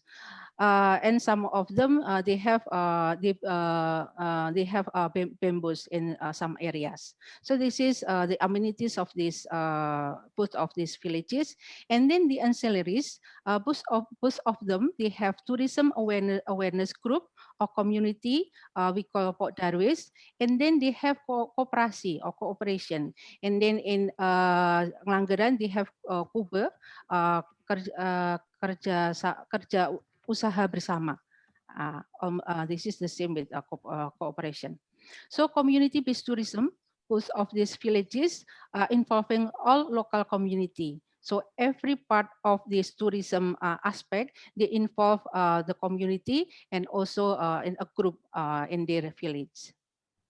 And then ecotourism, maintain village landscape conservation, so they don't change the ancient volcano. And then both of them also the same, that environmental carrying capacity. This is very important, and the village people very smart because Pak Sugeng said just in 2014, and they have visited 325,000, more than 325,000, and they got offset 1.4 billion. But because of the carrying capacity, the garbage waste problem, and also the local wisdom problem, so they change the strategy. So they think and how to reduce the problem about the waste and another problem.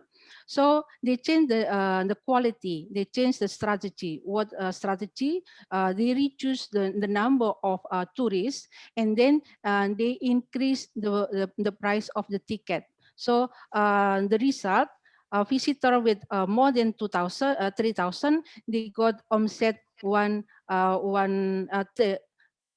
they reduce the number of visitors about 103,000. So the offset 3 billion. So this is very incredible, very good. And then the ecotourism, and then the sustainable tourism development. This is we refer to UNWTO. They have 9 criteria. So this is the International Year of Sustainable Tourism in 2017. So consists of 3 pillars: economic, social, and environmental. But according to UNWTO, they have 9 criteria. The first is natural resources. They have ancient volcano, embung, waterfall, and then Candirejo, they have a farm, cassava, pandanus leaf, bamboo, and then they have Manure Valley, natural lake, and then intersection 3 rivers. So local culture, they have traditional dances like Jatilan, Kubrosis, Wodayakan, batik, rituals, leather puppet show, traditional music. Then they also have promotion, word of mouth. This is a very big aspect, and then social media, and also conservation natural resources and local culture. They have ancient volcano, embung, music, dances. And then economy, of course, they got income from parking area, guiding, homestay, small scale and micro enterprises, UMKM, entrance ticket, attraction ticket, local transportation ticket, and then in Candirejo, they have tourism packages. And then social sustainability, maintain collaboration, gotong royong among village community, and they have local wisdom. Environmental sustainability, they preserve ancient volcano, the natural assets, and then tourism development, they have innovation, virtual in pandemic COVID-19, and then integrated value chain. So they integrated upstream to downstream according to the from the aspect of 4A. Then also, except from the sustainable development according to UNWTO, and the government, our government also produced some of regulation related to the tourism villages from the Ministry of Tourism and Culture, and also the Tourism of Economic Creative, and then from the Minister of Village and Transmigration. So because of the natural assets, culture, local culture, and enthusiastic of manpower, enthusiastic of manpower is the most important. And also their efforts, strategies, and also supported by government rules. So they deserve to get award from their achievement. So this is the achievement for Nglanggeran and also from Candirejo, from UNWTO based tourism, sustainable food tourism. And then this is the achievement for those villages. Thank you very much, Ms. Bu Hera. So I will give back my time to you. Okay, thank you, Ibu Bulan, for the insightful presentation. Yeah, you can, yeah. Okay, thank you for the presentation, Ibu Bulan. So in short, yeah, okay, yeah. So in short, for the tourism village, I think they need to have the to place creativity in the local context, and also collaboration is very important. Be able to adapt to the changes while also retaining to the local values. And I think it's also the importance of the co-creation constructed by those who involved in the using, living, and visiting the village to maintain the sustainability. Now, before we go into the probably just do the time, we don't have, we cannot accommodate all the questions. But before that, we would like to hear from Prof. Jafar Jafari to conclude what he thought about this presentation. Prof. Jafar, maybe I could have you. Professor Hira, Yes. may I interrupt? Maybe we can have one of the short videos. And sure. Yeah, and meanwhile, if you agree, I want to invite everybody to check the chat. And we have Menti survey. So we want to hear everybody's voice and include it in our webinar, because one of the special points of the SCOT webinars is that we want to include everybody, and we are going to learn from everyone. So if you go to Menti, you have two surveys. One is about what you learned. Please mention in a keyword. I learned these and that, 5 keywords. And then your questions are open-ended. You can add this.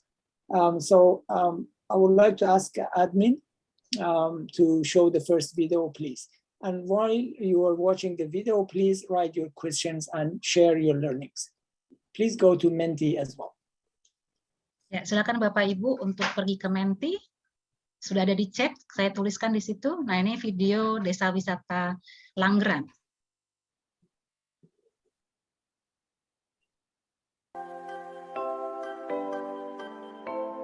Welcome to Nglanggeran Tourism Village.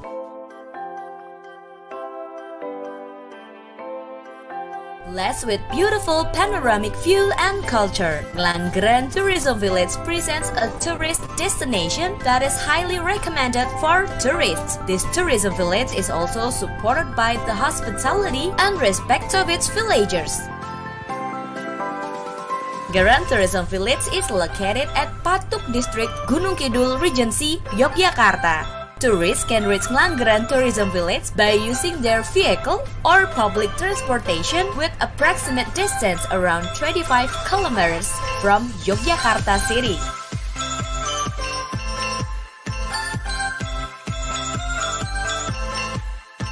Purba Volcano Eco-Tourism Site is one of the attractive tourist destinations in Nglanggeran Village for domestic and foreign tourists. It is part of the Sewu Mountain UNESCO Global Geopark. In other attractions, tourists can also enjoy the beauty of Nglanggeran Embung or Reservoir, Kedung Kandang Waterfall with its amazing rice-field terrace, and the Pitu Village. The Pitu Village is an amazing destination situated in the East Mountains Peak.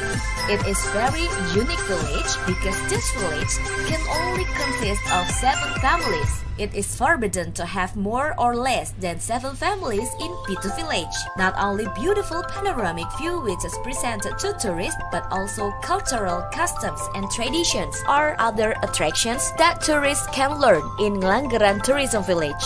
The Nglanggeran Tourism Village won the Best Asian Tourism Village category of CBT, Community Best Tourism in 2017, and won the ASTA Winner Award, Asian Sustainable Tourism Award in 2018. And the best achievement is, the Nglanggeran Tourism Village is categorized as 100 Sustainable Destination in the World by Global Green Destination Days or GGDD in 2019.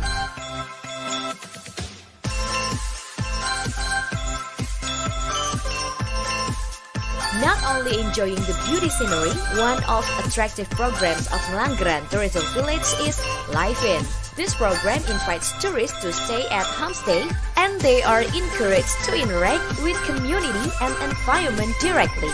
They can learn many experiences from the village, such as agriculture, cocoa plantation, batik mosques, or painting on the mast, rice planting, local arts, kenduri customs, janur creation, education of cocoa, ekawa goat farming, and cocoa spa. The accommodation in the Nglanggeran Tourism Village is very complete. 80 homestays are available for tourists anytime. Besides that, Nglanggeran Tourism Village offers interesting activities such as outbound, flying fox, camping area, rock climbing, sunset and sunrise, cliff swing, tyrolines, slackline, and trekking activities. So, what are you waiting for? Visit Nglanggeran Tourism Village soon and you will get a completely new and enjoyable experience. From Nglanggeran to the world.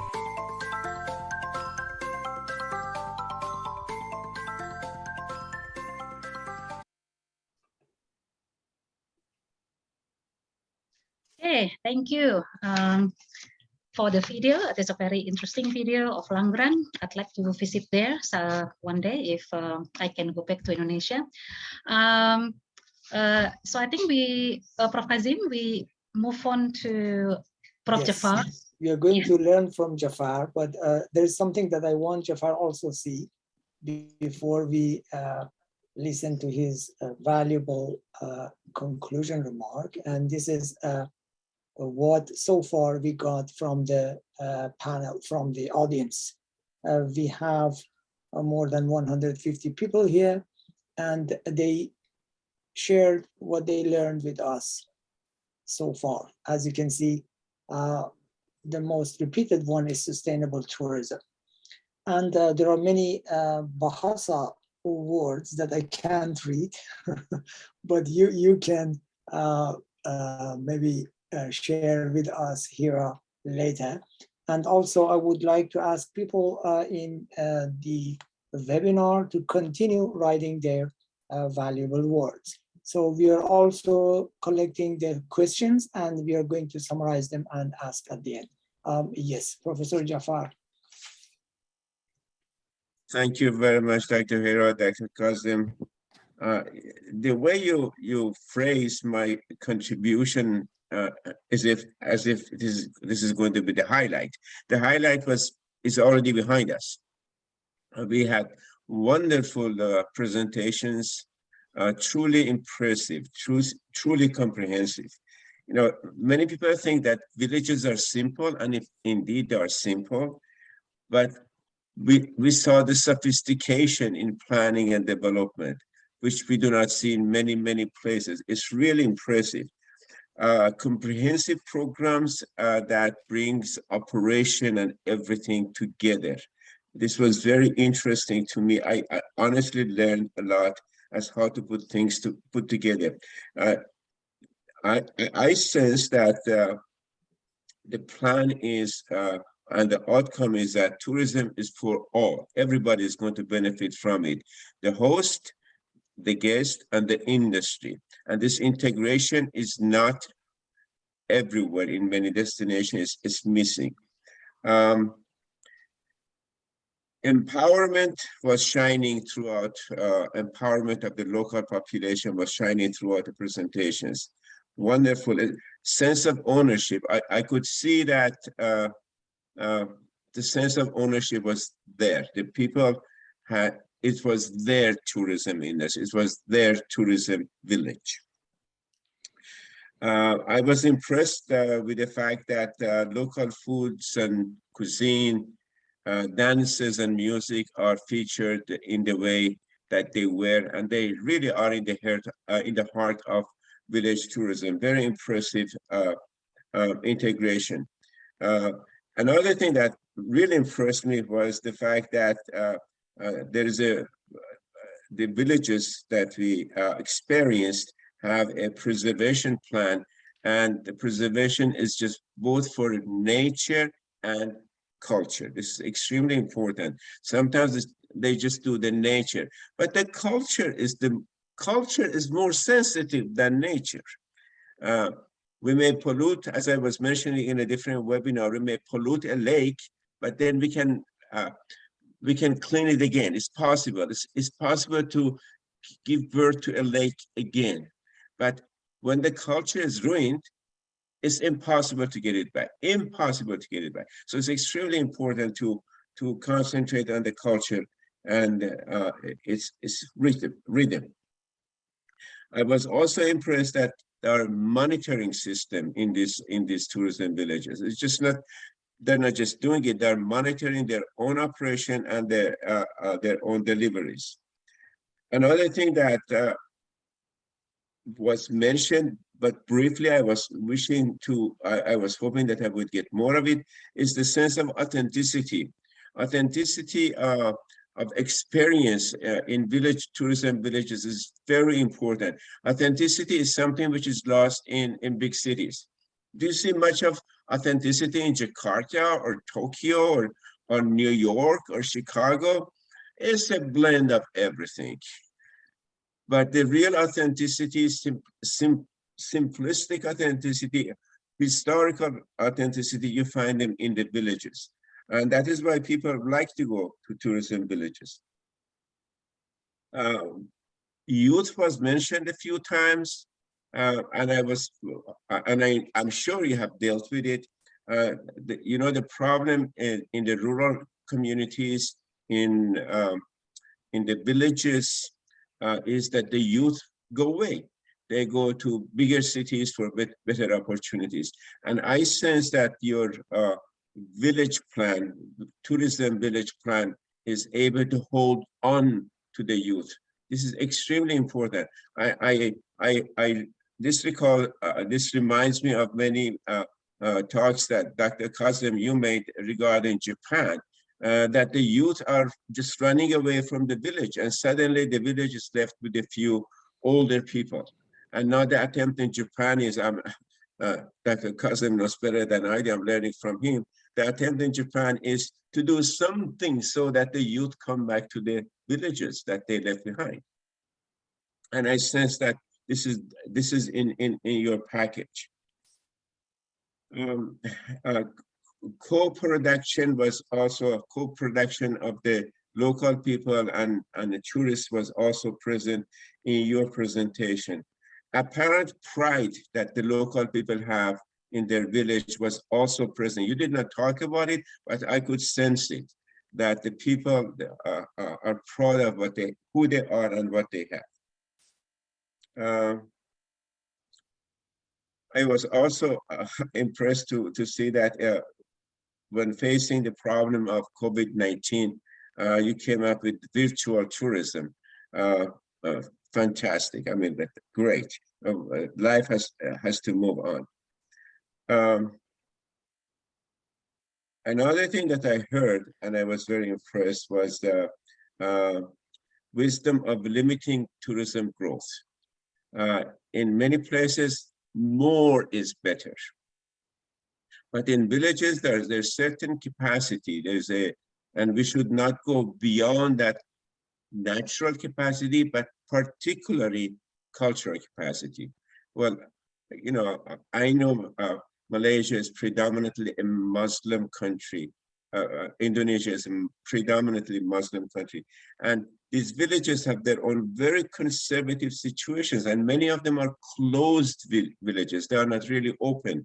They have been closed to themselves for many generations. So it's very important to be careful when we bring tourism to this kind of communities and how this is going to be handled. Sustainability, as the survey showed, was apparent everywhere. You know, all the villages, the plans of villages were concentrating on sustainability. Something that was briefly mentioned, and I was hoping that I would hear more about, is if the well-being of the host community has gone up because of tourism. Are the local people happier than before tourism?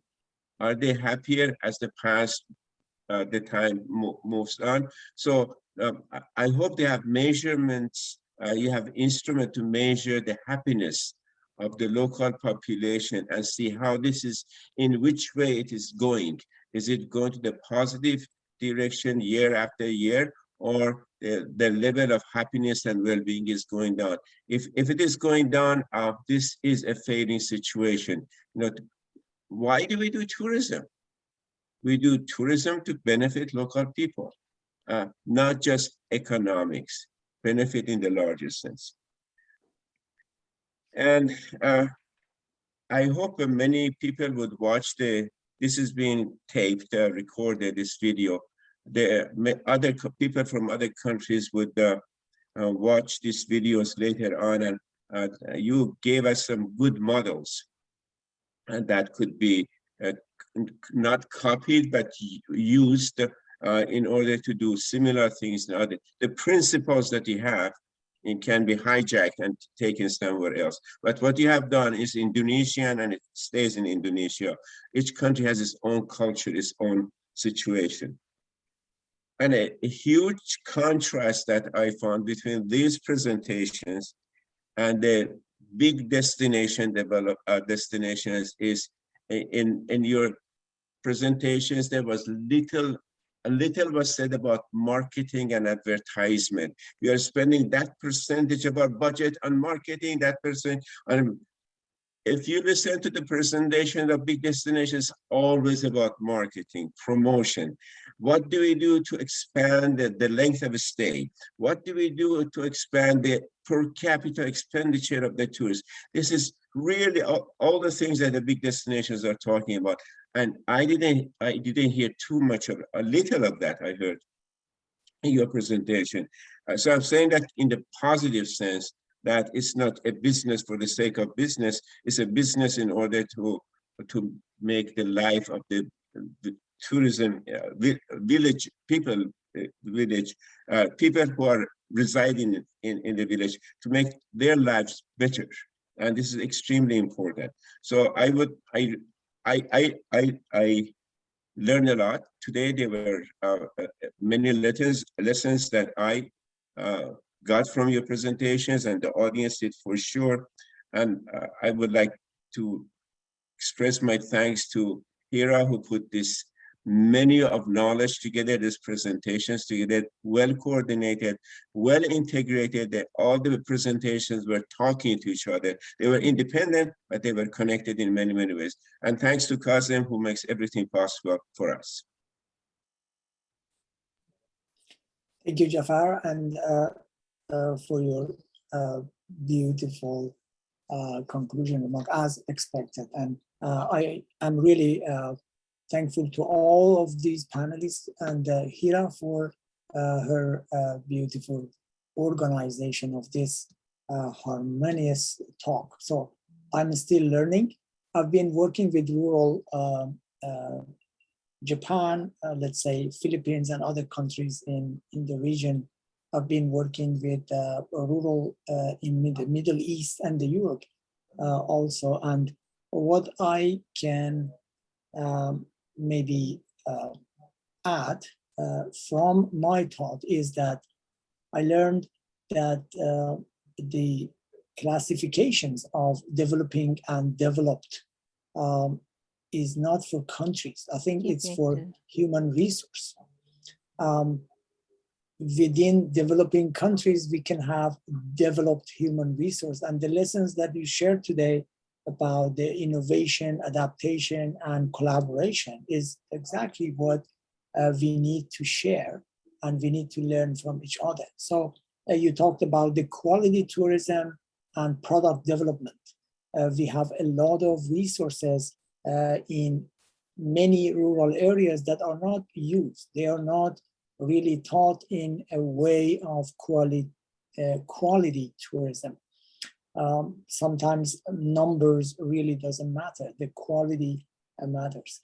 I also like digital ecosystem that was brought and the quality of human capital in sustainable tourism and sustainable livelihood in general. We have human capital, social capital, and natural capital that when all work together in a harmony, we have a sustainable destination. And for the destination management, as we have this quality certification of UNWTO.Quest, I could learn from the second initiative that one of the village today is recognized as the best tourism village of 2021. And this is the opportunity and platform that I want to invite and everyone and suggest that we have to continue. We need to learn from you and to share your lessons with the world. So let's continue this beautiful conversation and learn more from you. So I would like to pass the floor to Hira because there are many questions in Bahasa, and maybe we can have question and answer for a few minutes here. Okay, thank you, Prof. Jafar and also Prof. Kazim. Thank you, Prof. Jafar. You're staying so late. I don't know what time is it now. Yeah. And I think you need to drink coffee. Yeah, it's already 6:45. For the morning prayer. Oh, you're waiting for the morning prayer, Prof. Wow, you're amazing, Prof, to stay up this late. Okay. So I would like to. There is a question here that I noted from the chat. I think two persons actually asked very similar question. So the question is about how do you raise the awareness to Pak Sugeng and Pak Tata?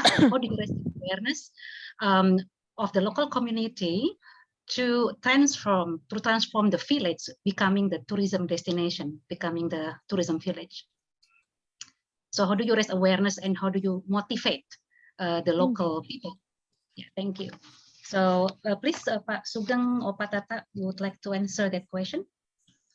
Oke, terima kasih Bu Hera. Mau coba langsung saya tanggapi ya. Jadi upaya yang coba kami lakukan itu adalah yang pertama membangun mimpi bersama. Jadi masyarakat yang ada di desa yang sangat beragam itu mimpinya harus disamakan. Kami itu bersyukur, kami berangkat dari keinginan kami untuk menghijaukan Nglanggeran, keinginan kami untuk bisa mendapatkan air. Kemudian dari situ berkembang menjadi sebuah keinginan lain setelah melakukan kegiatan konservasi, yaitu adalah pengembangan pariwisata. Itu yang pertama. Jadi membangun mimpi bersama. Kemudian yang kedua itu adalah sorry Pak Sugeng, may I translate a little bit? Yeah. Okay, so the first one, it comes from the dream, right? So Pak Sugeng in here, he put the dream into the local community, right? This is the important.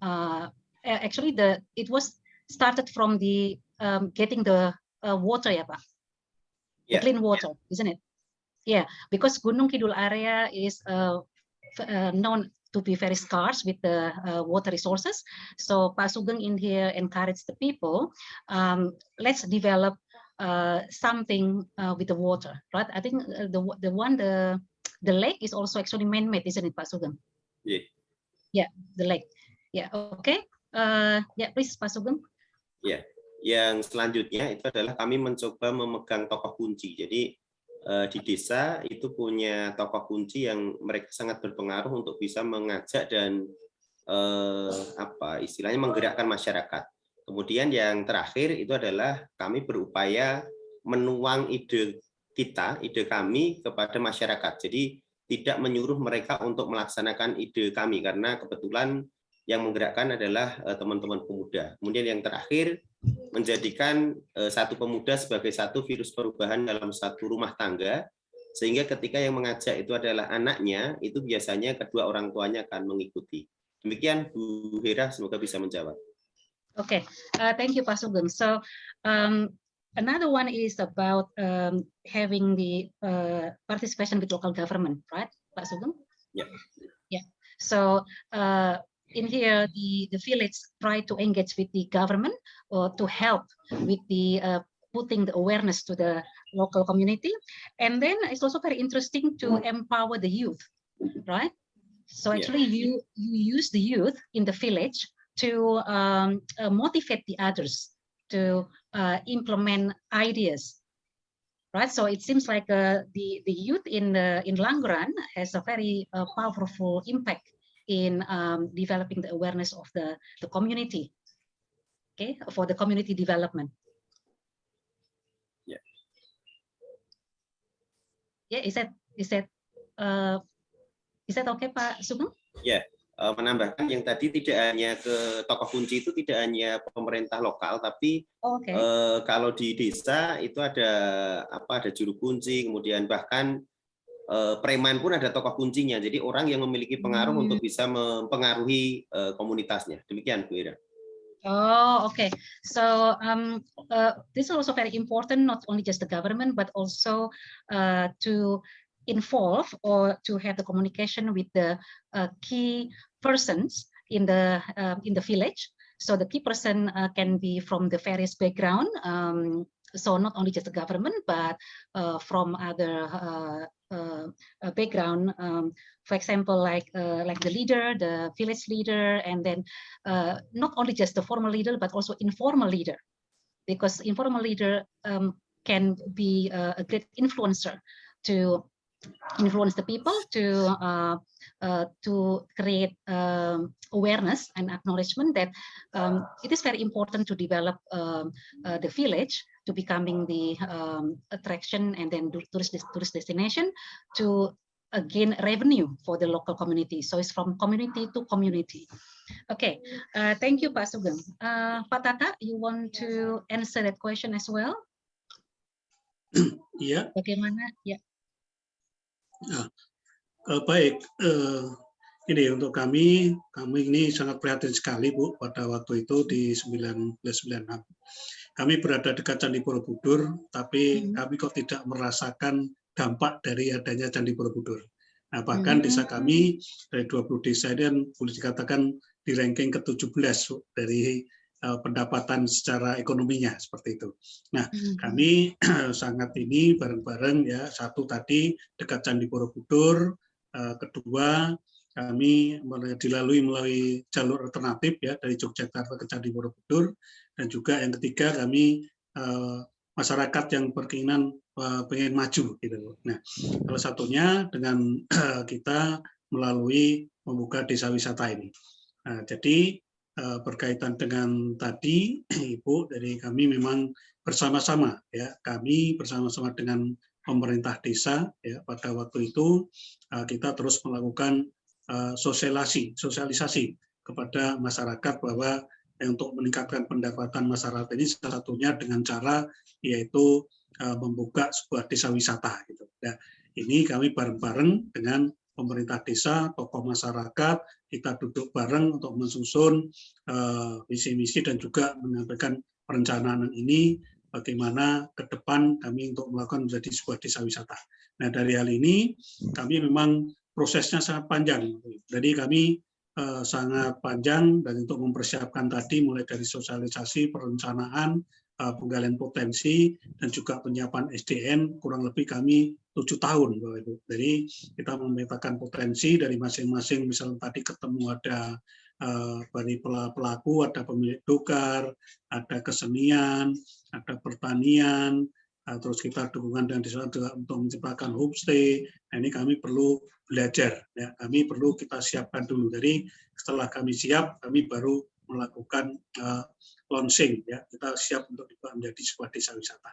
Nah, kaitannya dengan dukungan dari pemerintah, kami tidak juga meninggalkan pemerintah, kami setelah menggandeng baik dari pemerintah kabupaten maupun provinsi. Jadi secara legalnya ya kami menggandeng pemerintah supaya juga kami ada sebuah payung hukum. Kami ditetapkan sebagai desa binaan, desa wisata pada waktu itu 1999 oleh pemerintah kabupaten. Nah, bahkan kami juga menyusun bersama kaitannya dengan perencanaan ke depan kaitannya dengan desa wisata. Kira-kira seperti itu, Bu. Yeah, thank you, Pak Tata, for answering the question. So what Pak Tata said, so Candirejo actually is very close to Borobudur, which is the World Heritage, very well known, and also the hub for people to go to Yogyakarta. So people will actually pass the Candirejo if they want to go to Yogyakarta. But even though it's very close to the very famous attraction, Candirejo doesn't receive any benefit from economic benefit from the development of Borobudur. So therefore, Pak Tata at the time, it takes about 7 years, right, for Pak Tata to really prepare and then to ask the key persons in the community and also to develop the socialization program to the community about the advantages of becoming the tourism village to generate revenue, and then also asking partnership from the local businesses. That's quite a long time, isn't it, Pak Tata, to do that? Yeah, 7 years is not short. Yeah, I can imagine all the challenges and issues that you are facing at that time to gain support from the local community and the local business people. Not mentioning, of course, the support from the local government, because it's very important that the government also supporting the program.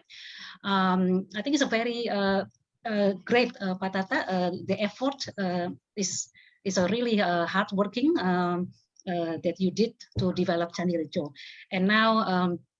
Candirejo, it becomes very well known, right? So when people visiting Borobudur, they know that Borobudur. Then, of course, you have to visit Candirejo, right?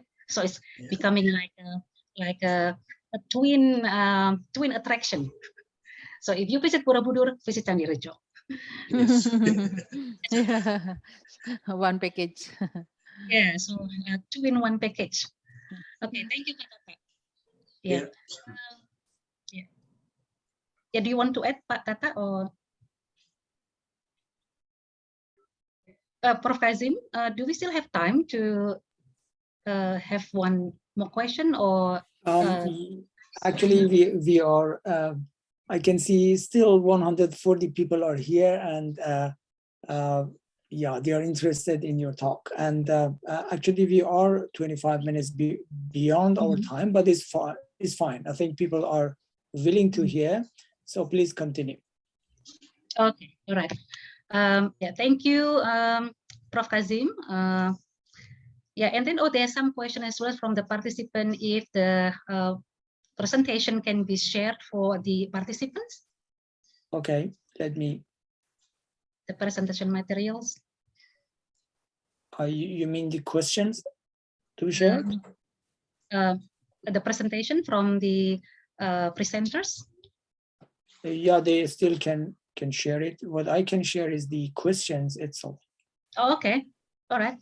So you want to share the question, Prof? Is it okay if I? Yeah. Okay, just a moment. So you can pick up and some of them because we can't. Yeah. Okay. And I invite yeah, the audience still to post their questions, and we will pass it to the speakers later. So please keep posting your questions freely. Yes, Hira. Okay, so I think we just pick up some questions because we cannot accommodate all the questions here. Okay, so let me see. Okay, this one.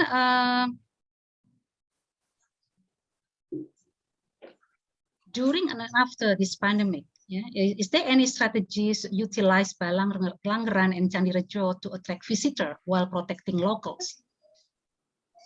Jadi apakah ada strategi Pak Tatang dan Mas Sugeng sebelum dan jadi selama pandemi ini apakah ada strategi yang digunakan untuk bisa menarik pengunjung, tapi juga memprotek atau melindungi masyarakat lokal. Jadi supaya masyarakat lokal juga tidak kena dampak mungkin karena kan dari dengan adanya COVID jadi bagaimana menarik pengunjung tapi juga melindungi masyarakat lokalnya sendiri. Oke, terima kasih Bu Hira. Mungkin langsung saya tanggapi untuk efektif waktunya. Jadi ada beberapa hal yang kami lakukan. Yang pertama itu adalah penyiapan tim dan juga masyarakat untuk mengikuti atau menjalankan protokol kesehatan. Kami bersyukur ada panduannya dan itu dikeluarkan oleh pemerintah sehingga kita bisa mengikuti itu yang pertama.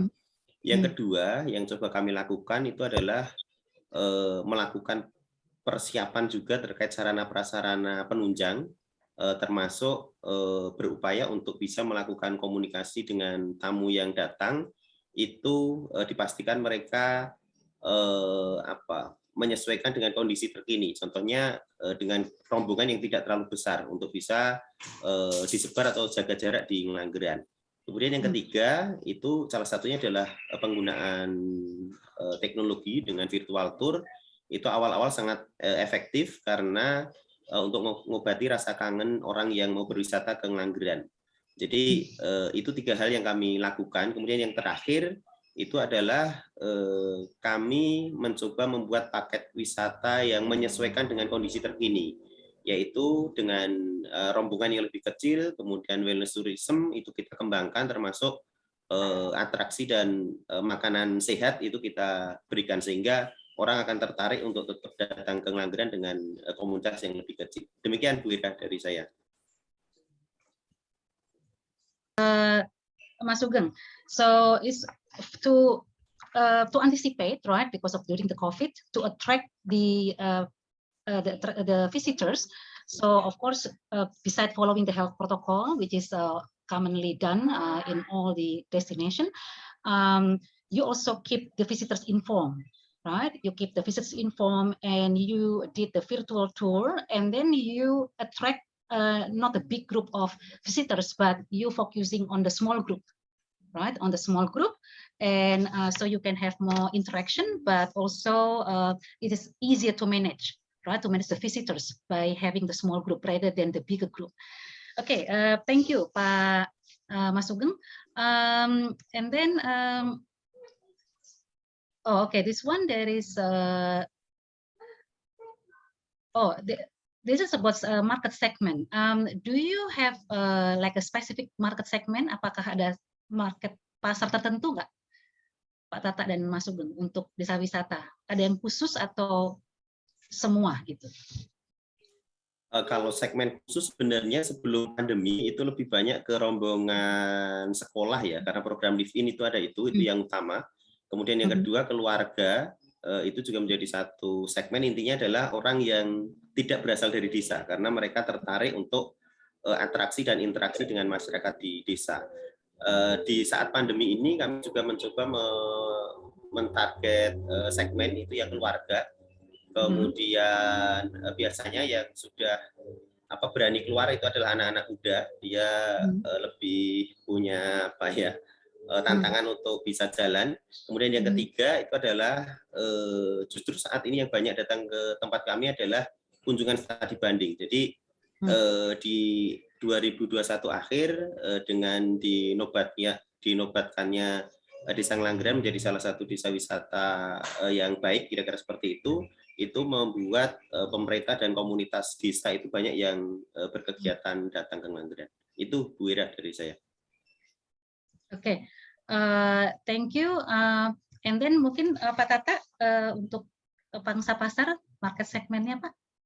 Ya, baik, mungkin sebelum ke market Bu Ira, tadi kami selama masa pandemi COVID ini kan sementara ditutup. Nah kami untuk bisa membuka ini kami harus melakukan ada suatu permohonan izin kepada tim gugus COVID di tingkat kabupaten, Bu. Jadi kami mengajukan izin dulu, terus ada kita persiapan kaitannya dengan prokes ya. Itu pun kami harus juga membuat sebuah video Bu, untuk kaitannya dengan pengajuan pembukaan kembali desa wisata ini. Jadi kami melakukan itu dan alhamdulillah kami dapat izin karena sudah memenuhi standar. Nah, kaitannya dengan ini kami juga sebagai bahan promosi itu juga membuat video-video kaitannya dengan kalau boleh sudah dibuka datang ke Candirejo tentunya semua dengan prokes. Nah, kaitannya dengan tadi market kita memang selama ini kita masih bersifat umum kita ya. Baik selama masa pandemi memang banyak ya kita adalah sifatnya yang couple keluarga biasanya seperti itu yang datang. Dan juga kalau untuk grup biasanya ya seperti tadi mungkin grup biasanya mereka melakukan studi ya baik itu dari luar Jawa maupun juga hanya di dalam di Jawa ini. Jadi mereka juga tetap kita melakukan sebuah mereka walaupun ini tetap kita melakukan prokes terkena seperti itu. Jadi untuk market untuk ini selama ini kita masih belum tentunya untuk asing karena belum dibuka ya dengan bandara. Nah pernah kami juga ada kedatangan tamu asing tapi mereka adalah notabene yang mereka memang sudah bekerja di Indonesia misalkan dari kedutaan besar gitu Bu seperti itu. Nah tapi kita tetap kita lakukan sesuai dengan prokes selama ini selama masih pandemi ini. Kira-kira seperti itu Bu. Ya. Oke, terima kasih Pak Tata, thank you. To add about the previous question, Pak Tata mentioned that in Candirejo they did a pre-opening video to tell or to inform people that Candirejo is already open again after they close temporarily due to the COVID pandemic. Of course, by emphasizing the health protocol. The village, and for the target market, Pak Mas Sugeng, before the COVID, mainly the main target is the school group, right? Like a big group from school, or like probably like a field trip, like a study tour, and then family. But after the COVID, then it's focusing on the small group, and then mainly for the family and also the young people. And for the Candirejo, Pak Tata mentioned that they targeted the family and couple and also the group from the education or the school. And at the moment, it's not yet open for the foreigners, but they accept foreigners who are already in Indonesia, like for embassy, right, to visit the village.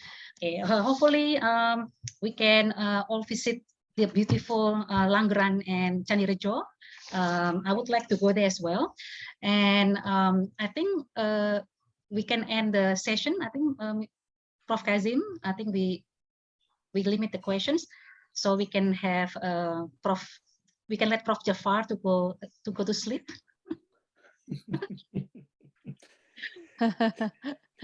I'm more than willing to add one comment that connects to all of the comments that we are having, and that's integration of tourism villages. One of the things that was briefly mentioned, but we did not focus on, was training, education and training that you have. Training is extremely important. And the training has to be continuous. The problem is that many destinations consider training to be expenditure. It is not expenditure, it's investment. We have to invest in human resources development. That's very important. Just think about the gadget we all of us have. How often is this updated?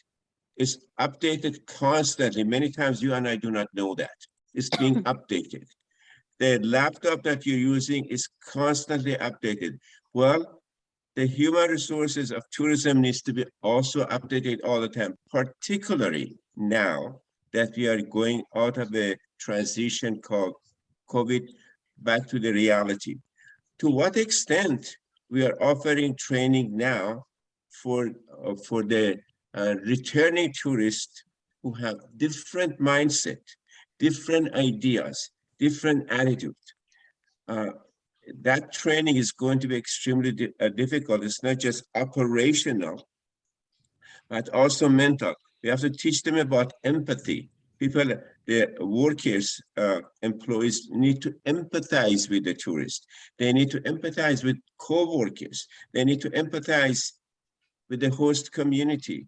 It's going to be a different relationship after COVID-19. So education, training and education has to remain always in the center of tourism villages, mega destinations, doesn't matter. Thank you, Prof.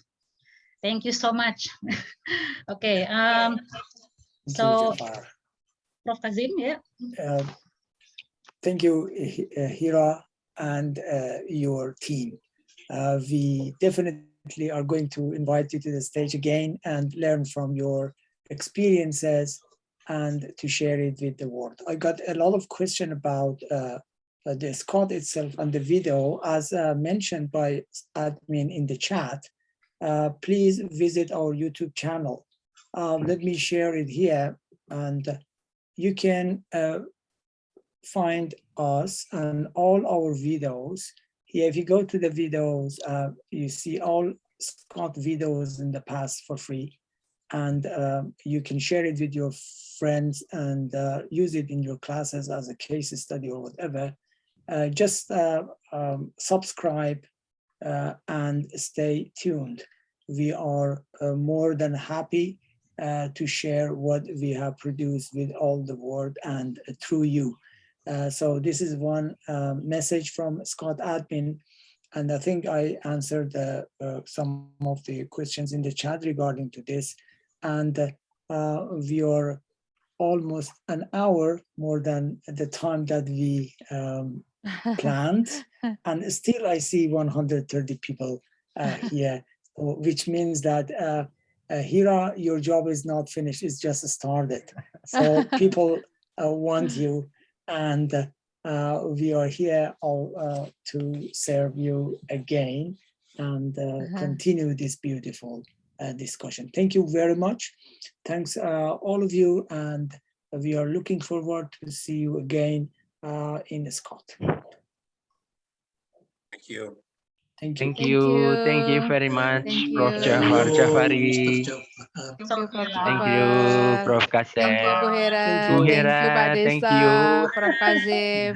Terima kasih, Bu Dan Ulan. ya, sampai ketemu Pak Desa, Pak Sugeng, Tatak. Thank you all. Bye. Ya. Izin live. Terima kasih. Terima kasih.